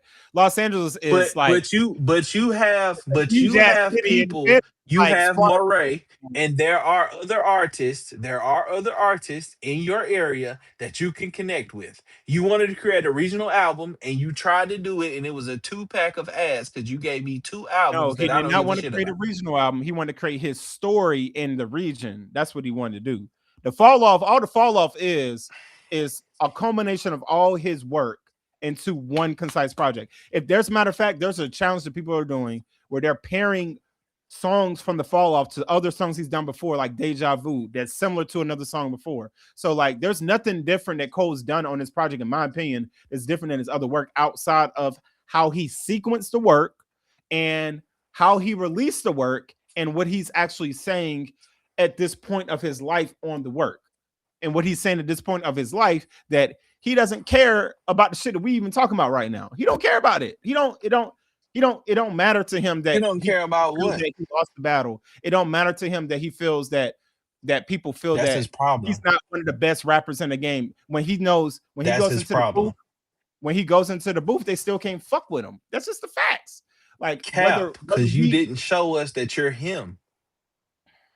You didn't show us in the sport of hip hop that you can do this shit for real. What you showed me is that you're a coward, you're scared of it, and you went back and tucked your tail. That's what you did. You want to be the best. You talk about all this shit. On the night I was born, the clouds were storm.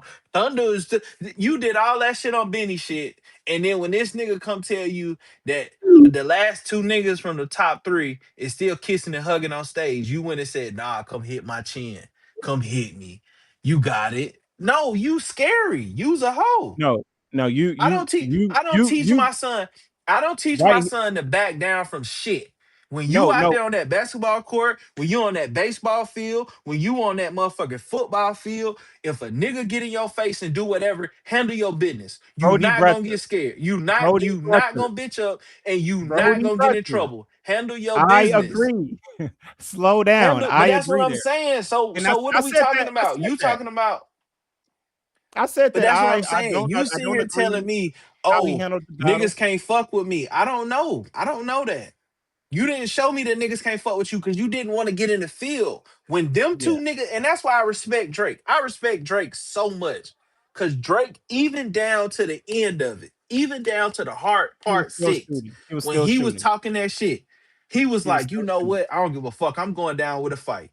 Yeah, Even he's still now, shooting. Yeah. he's He's still still kind of dropping shooting. snippets because but that's what I respect about that nigga. No Yeah. matter who I his do foe respect is, that. no matter I who it do is respect he that. want to go at, we gonna do this shit. I don't Yeah, see that from Cole. I do respect that. I do feel that I do feel that Cole I don't feel like I feel like him dropping the project was great. But I feel like him hinting and going back towards the beef, like either over explaining it or saying that I'm still great, is still like entertaining it. And if you're going to do that, you should have just stayed in the beef. That's what I feel. But my butt goes to this. Any other Hmm. region, any other region, their artists that they're behind them regardless. There ain't no, well, I wish he did this. We're the only region. We're the only reason why we have our people have to be perfect. They have to they have to go and do it exactly where we wanted to do it, or we won't support it at all.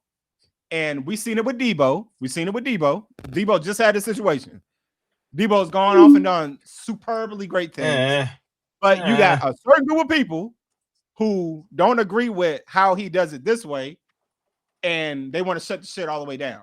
And Debo's not like Cole Work. I ain't gonna Debo's like, you know comment on what? that Debo You shit. know what? You know what? Y'all want to do that? Y'all want to handle? Y'all don't want to think about the bigger picture?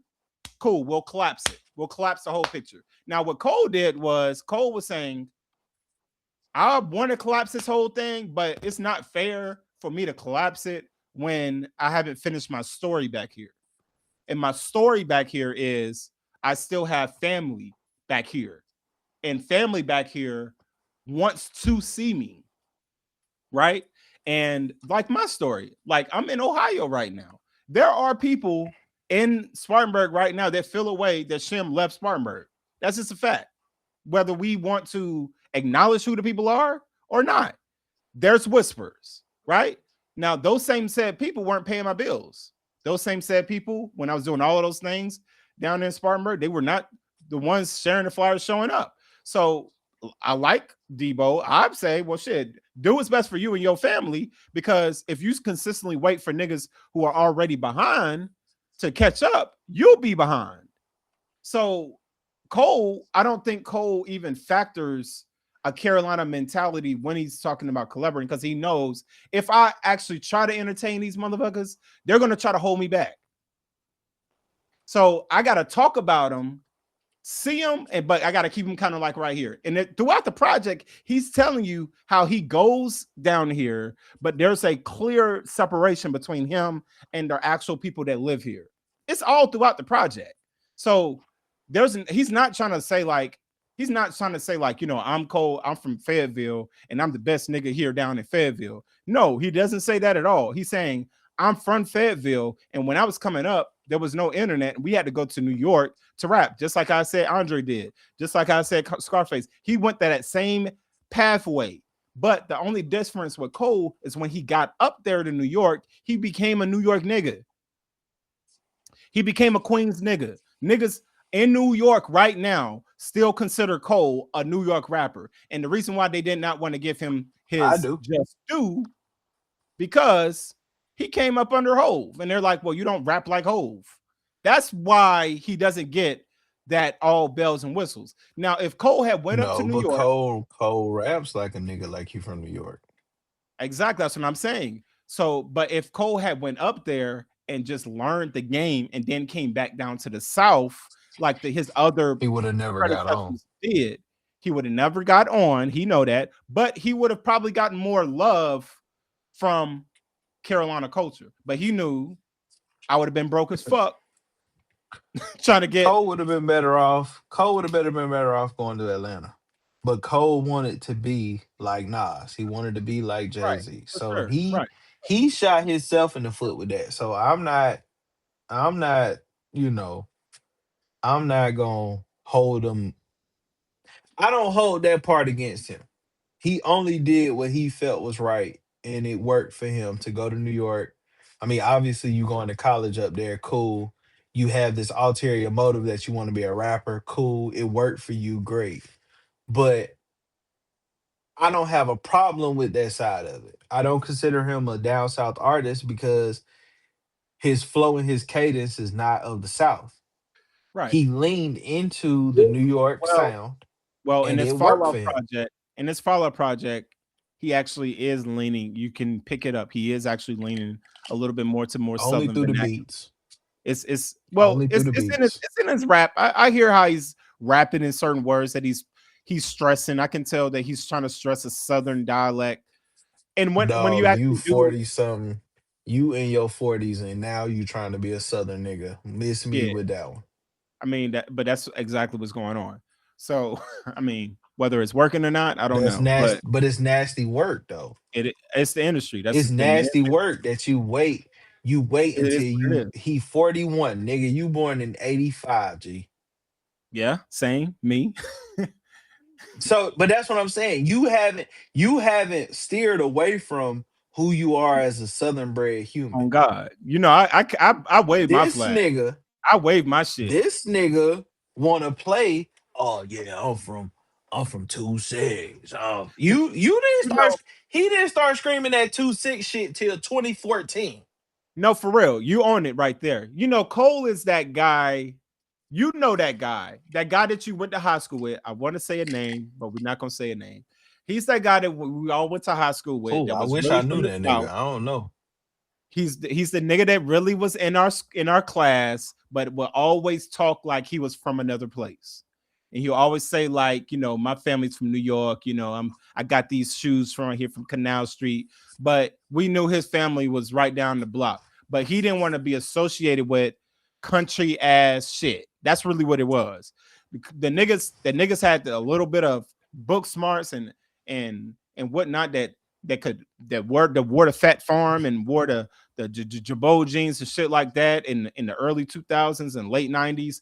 They didn't want to be considered, like, they didn't drive into Lucky Charms cars and shit. That's not what they was on. Mm, There was different type of Southern niggas. That's what I'm talking about. There's different type of Southern niggas. gotcha. The Southern niggas that we fuck with did drive in the Lucky Charms shit in the Aquafina cars. Like, that was our niggas. Cause yeah, those niggas were getting out the mud out of the trunk. Them niggas was hand over fist. Then you had the scholastic college bound niggas who sometimes pledged, and you know what I'm saying, like they walked a little different. You know what I'm saying? Their parents were like third generation alphas and AKAs or whatever the case may be. So like they really weren't on no Hmm. real country shit. They weren't on no country shit. They were country, but they weren't on no country shit. They try to separate themselves from a country type mentality. Like you mentioned, chitlins and hog balls or pork pig feet. Like they throw up their nose. Like that's not even though they know their cousins and their aunties still on that. So them people, those people I'm talking about are the people who went to the north, who went to other regions, who want to show their family that I'm just not a country nigga. That's who Cole is. Cole is that nigga who was the intellectual nigga in the South. He probably read different books. He listened to Nas. He was probably the only one in his class that was really listening to Nas. Everybody else was probably listening to you know what I'm saying, drama, left, right, left, get on up. Because we went to high school, we graduated the same year, it's '03. So I know the music that Cole was listening to was similar to the music that I was listening to. The only difference between me and Cole was I kept a balance, right? Because like I liked, I was a Master P fan. You see what I'm saying? And I was a nigga that was getting picked at Malden for talking about Master P, talking about No Limit Soldiers, talking about like Soldier Rags and shit. When Juvenile dropped High, niggas was not on that. Niggas was like, what is this country ass shit? Like, you know what I'm saying? Because niggas didn't want to be associated with hood country shit then. You want to be associated with whatever was fly. And New York still had to hold on what was fly in the early 2000s. That's the point I was making. It wasn't until after '05, I feel like, even though I said 99, it's really after '05. After Jeezy cuts through, like Luda does it. Luda really sets a tempo. Luda and T.I. wave that banner. Hey, the South is really here. I know y'all been tripping on Outkast. They've been doing their thing, but we gonna be really. T.I. goes up there and drops on the song with Memphis Bleak round here, and he shows that he can rap just like Mm, you see what's happening round here. People mm, forget that round here verse from T.I. was before, I want to say really right after 24 or right before 24. It's right in that same era. T.I. had already dropped I'm Serious, but the nobody was fucking with that project. But that I'm Serious was hard, but the fact that it had such a still southern sound, niggas was like playing that shit to the left. Round here drops because now Memphis Bleak is supposed to be the heir to Hove. That was supposed to be the next nigga because they were giving it to Benny Siegel. Remember that, but Benny Siegel got locked up. So the next nigga was there was Memphis Bleak. So Memphis Bleak already had a hard ass project that he was about to drop. And it was like, I feel like that Memphis Bleak project is a classic. Now, Memphis Bleak took the whole playbook by fucking with a Southern artist, because we know Hove did that with the High remix, did that with Scarface, did that with UGK. So I know Hove was telling Memphis Bleak, like, you don't need to fuck with these New York niggas. They all motherfucking you need to go to another region, focus somebody else. And T.I. was the nigga at that moment that wanted to prove to New York niggas that he can rap. We remember that. He was becoming a problem. He was looking to battle anybody, and anybody that challenged his pen, he was ready to chew him up. And he carried that banner. Now, after T.I. is where you get trap music. You know what I'm saying? And once Atlanta got trap music, New York never saw it again. I'm just being real. It never came back. After Jeezy and Gucci got that shit really cranking. Nah, it was before that. I just looked it up. It was when the crunk era hit. Now I would say the crunk era, but crunk era to me, because if you hear Lil Jon talk about the crunk era, he was like, crunk era was really, they were really like people that were doing the crunk music, they were doing that because what they saw Memphis was doing with getting buck, right? Because really, I would say during the crunk era, that was really 3-6 Mafia's era. But Lil Jon was such a, he was such a like a, he could connect bigger. Like he was just a bigger entity as a person. And 3-6 was such a just a sub genre. It was such like, no, we only do this shit in Memphis and in the dark ass clubs. And I think Lil Jon, like he talks about this on the Drink Time. He talks about how he was like, you know, honestly, that hype shit really kind of came from Memphis because Memphis was doing, they were getting buck. Like they would, like Memphis niggas was on that like crashing out shit in the club type shit, tear the club up thugs type shit. They was really on that like, dog, if this shit came on in the club, you might want to leave because these niggas are really looking to fight. Like that's what Memphis was doing at the time. And some of that was spreading throughout the area. And Atlanta picked up some of that shit and called it crunk. They knew they couldn't say we're getting buck. They were like, we're getting crunk. That's how crunk music became what it was. But I don't think Atlanta, when you really look back, I don't think Atlanta really embraced crunk the way Memphis embraced getting bucked. Like crunk really had a very specific era in time, and it never really came back. As a matter of fact, the person that tried to bring it back was a Memphis nigga, and that's Duke Deuce. Duke Deuce is the only nigga that's talking about getting crunk because he can do that because he knows that that originally started in Memphis, that whole wild style thing. Atlanta was a player city, and it's always been a player city. Like it's always been on some player shit. Like Atlanta wasn't on no hype. Like we're gonna throw this shit. Bone Crusher tried to come through and do that, but Bone Crusher didn't have a long career doing that. He did it one time outside of the club, and again, who was on that song? T.I. T.I. is known for I'm a bankhead nigga and I take your cookies. Like round here, outside of the club is what birthed T.I. as the nigga. Like, oh, this nigga. And T.I. didn't do crunk music. Think about it. T.I. didn't really try to do that sound, but he was the wildest nigga out of all them niggas. T.I. took that shit back to player shit. He took that shit back to what Atlanta really was, and that was a pimp city. It's a player ass town. Like it's a player ass town. So like the niggas who was in the trenches that made that sound, organized noise. You listen to all that music that they made. Is all their music was about political activation, player shit, cars, good cooking, and like stoop flow talk shit like that. That's what Outkast was always rapping about. That's what Dunder Family rapping about. But that shit didn't get to the mainstream. It didn't pierce through because New York at that time was doing shiny shoot rap. They were doing the glitz and the glamour. So they were overshadowing so much because Diddy at that time was starting to take it to the mainstream to a point where like this is unacceptable. This is unaccessible. We don't have these Maybachs and shit down in the South. We have these big ass Caprice cars riding around. Like this is what we do down here. But it wasn't getting mainstream look because it was considered country. I feel like Cole grew up in that era and was listening to all of those things and was like, yeah, that is some country shit. We don't ever seen Cole pull up in no box Chevy. Now, if Cole was really trying to copy what K-Dot was doing, he would have done these things. He would have got the box Chevy or the Caprice. He would have wrapped that bitch. He would have wrapped it in some shit that we recognize, like Lucky Charms.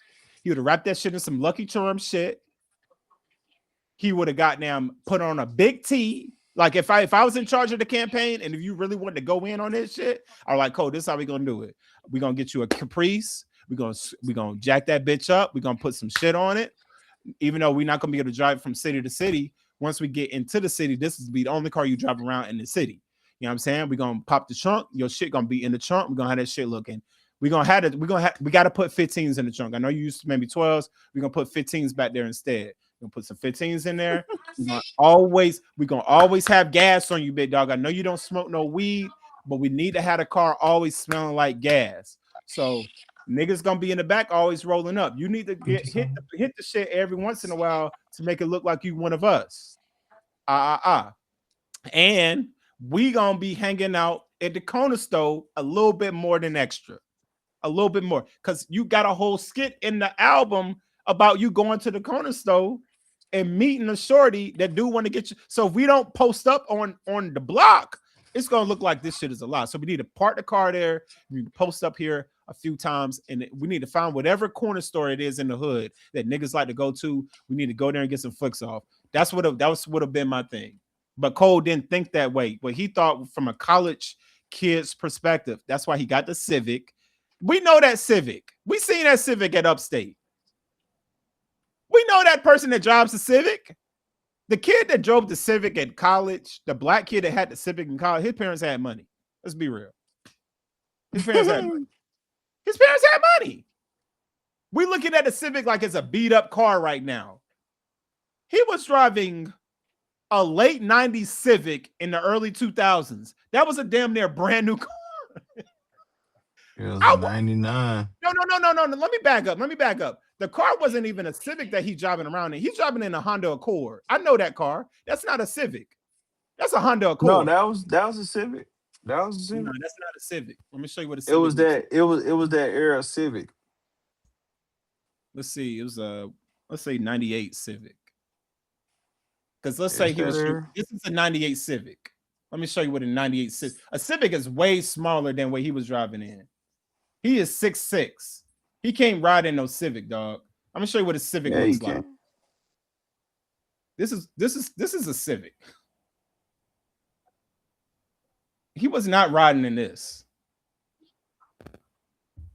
He was not riding in this. He was not riding in this. No. His Civic newer than that. Okay, what year? What year? I think he had like a look at a 04. We're talking about year 03. His Civic was the 04 body style. So type in like a 03, 04 Civic. Shout out to JG because he sells cars. It should be the right body style. Because his generation, when I seen it, I was like, okay. I'm telling you, he's driving a Honda Accord. Real niggas have drove that Civic. I'm telling you, he's driving a Honda Accord the whole time, but they're letting that shit go. No, look it up. It's that Civic right there. That's the one he was in. Nah, he's not in that car right there. He's driving. Yeah, he was. Look it up. Let me show you. Let's go to it. I can't say how I know this car, but I know that car, G. No, we know this car, big dog. A couple shorties parked outside. No, you know what? Like we're not gonna, like you said, we're not gonna do that. Okay, so let's go.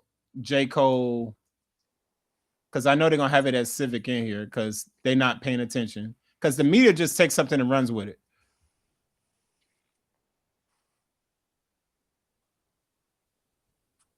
Let's go back to this shit right here.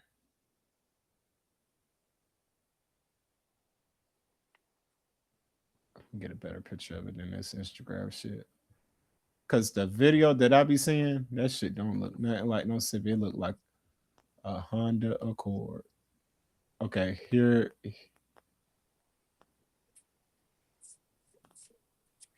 Okay, yeah. All right. Maybe it is a Civic. Maybe it is. You're right. Let's see. I want to see it pull off. Because you're gonna know if it's a Civic by not the front, but the back. That's how you know. Ooh. First of all, the way he's driving this shit tells you that he is not driving that shit a lot. The way he driving that shit, he ain't even driving that shit like a Carolina nigga. Okay, it is a Civic. I saw the back. I thought it was a Honda Accord. So I'm wrong there. But what I will say is that nigga don't drive no Civic. Because if first of all, a Carolina nigga don't drive Civics. Start there. Civic is a bitch car. Let's stay there. If your nigga pulled up in a Civic, you ask him, "Oh, your shorty let you get the whip?" One. The niggas that make shit shake in Carolina drive box Chevys. He was never that Impalas. nigga though, still. It was never him. Impalas. It's clear to see who that guy Acuras. was. Acuras. The He Acura wasn't that TL. guy. The Acura TL. The Acura TL. The two-door Acura. The two-door Ac. Where was the two-door Ac? Now, I say like Cole, I feel like the idea was brilliant. I do feel like the idea is still brilliant. But I do feel that it wasn't fully fleshed out because I do feel like it is. I do feel like the fall off existed, but I do feel like he did change it to adapt to what GNX produced, and GNX produced something culturally relevant to a region. But like you said, his fatal flaw is that he isn't in the region consistent enough to know. Like he's been in New York most of his No, career. but he lives here, and He lives in honestly, Atlanta. he should have learned more of how to become of the region, but you Right. know, that's his fatal flaw. Right. I think we're on the same page there. I think like as typical conversations, we're just on two sides of the same coin where it's like you not giving Cole grace, I'll give him grace kind of thing. And it's like I give him grace because I understand how difficult to get where he's at. Like, and that's it's facts. Like coming from Fayetteville in the early 2000s, not really knowing what the internet's going to be, not knowing how the industry is going to change, and the warm up is a classic mixtape. You know what I mean? Friday Night Lights is a classic mixtape. Those he came out of the gate with those two pieces, and like I remember when the warm up dropped, I had that piff on my phone, and I knew nothing about J. Cole. All I knew was in that with that piff, you can get regional tapes, right? And I remember looking for Carolina artists at the time. I had BBM Messenger. This is how far back this shit goes. We had a group chat then on BBM Messenger. Shout out to my boy T Mays and whatnot. We and Troy Richardson with Higher Level Entertainment. We was all in the little group chat. Benny Starr, all them niggas. We was all in the little group chat. And like I remember just coming across this Carolina nigga because again, we were talking about Benny Starr at that time. So it's like you're still trying to find like we remember how Benny Starr rapped, and it was just like we knew Benny Starr didn't rap like a Carolina nigga. Like, you know what I mean? Like he just didn't. Like he is a Carolina nigga from Charleston, but it's a clear difference in his poems, and let's say Trap Dickie. You know what I'm saying? Now, both artists should have space in the Carolina hip hop market. However, the way us Carolinas niggas are, we will lean heavy to something more that we've seen than something that's going to inspire. And that's just how it goes, unfortunately. And I think Benny Starr could probably tell you multiple challenges he's had in getting full state regional support, right? Like saying, no, this is our son. Like the dude has had a whole project called Native Son. And I can guarantee you that shit was not in no Seratos of DJs. It was across the state. And it was a great project. The dude did this whole he did a whole live album in front of his mom in Charleston in a prestigious facility. Invited Charleston out, whole nine, had his band behind. South Carolina didn't give a rat's ass. Didn't give a rat's ass, bro. And I'm like, tough. Tough. And I'm like, but it makes sense on why a person like Cole will have to leave, because he didn't have that muscle. He doesn't have that muscle to fight through, and that's why he will divert from a battle. That's why he will take a less um he takes the route of less resistance, the path of less resistance. And for some people that works, but in hip hop, the path of least resistance just doesn't work. And like for our generation at least, I feel like the generation is behind us. I don't think they care as much about the ethics of the blood sport of like MCing and battling. But you know, we watch battle rap all the time, and if an artist, if a rapper in the middle of a battle say, you know what, you got it, it's over. Like he is his career, it's almost damn career suicide. We saw what happened with Briz Rothstein, right? Carolina nigga, where Briz at? They've been calling for Briz, come out. But the shit with Mook killed him so crazy. Like another Carolina nigga up there in New York trying to be a Carolina nigga, but around New York niggas saying that's that country shit. Swamp, Carolina nigga. Being a Carolina nigga, Tay Rock saying you eat coons. Like, that's the struggle. You feel what I'm saying? So Cole assimilated, but I think with Cole assimilating and him now seeing that he didn't really have to assimilate, but it was just due to the time, I feel like he came back to Carolina and did the Dreamville Fest for that one reason of maybe not being able to connect with all the underground Carolina artists, but at least saying I can create a platform here that shows uh hip hop in this area, and we can maybe attract talent here that can give these other artists an opportunity. And I think that was the ultimate goal. I think it worked a little bit, but again, it requires so much consistent grind. I mean, you're in this media, JG. You know what it is. This shit is like you like. Look how long we talking about this shit. We do this shit because we love it. We 3 hours in. Like it just like we didn't make money doing this. You know what I'm saying? Like we do this because this is what our culture is, and you know, Cole, I think, is getting that knowledge. I really think, and I truly believe that this is not his final project. I believe that was a marketing scheme as well. The whole title of the fall off. I believe I think he's gonna piece it where like he's calling this a story. Like he's gonna close this chapter, right? And I feel after this chapter is closed, I feel like he's gonna go into, you know, big homie Cole, right? I feel like he wants Jid to take over that mantle of being the spitter that comes out of Dreamville. It takes his seat. How like Memphis Bleak was supposed to take hold. I think that's what he's trying to get JID to be.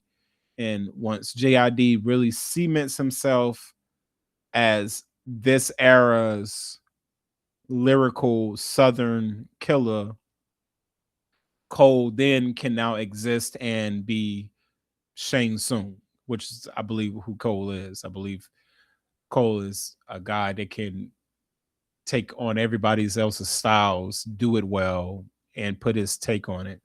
I believe that's Cole's greatest. You know, if you go through all of this project, he's mimicking everybody else's rap styles, and doing them quite well. I feel like in a lot of spaces, he's rapping like Eminem on a couple of tracks. He's rapping like Biggie on a couple of tracks. He's doing what we love Pusha T for doing, and you know, JG thinks it's a two pack ass, and you know, I'm gonna let JG have that.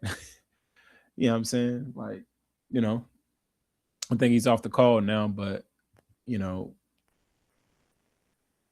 at the end of the day, man, like Cole is Carolina. You know, whether we like it or not, he is Carolina. He is a product of where we come from. And he is the most formidable opponent to go at Hove. And Hove, I'm telling you, bro, I'm telling you, man, as people who supported you for years, they're looking for blood. And you cannot do a disservice to the people who have supported you by putting on a hoodie sweatshirt during the Super Bowl and saying that the game needs you. What game? And what game have you been playing? Because for some people, game time may be up, unfortunately. This has been a broadcast right here, Meet the Innovators Radio. I hope you guys have enjoyed this long episode. I know it's been a while since I've been here kicking flavor with you guys and whatnot, getting to it, you know. So since it's been a while, you know, I decided to give you guys something to chew on, you know what I mean? And you can always fast forward, rewind, and bring it back. Do all the things right here on Meet the Innovators. Make sure you guys follow us. Make sure you guys share. Make sure you like and subscribe. All of those great things. I appreciate you. And the culture definitely does as well. Till next time, you know what it is. It's your boy. We out. On God.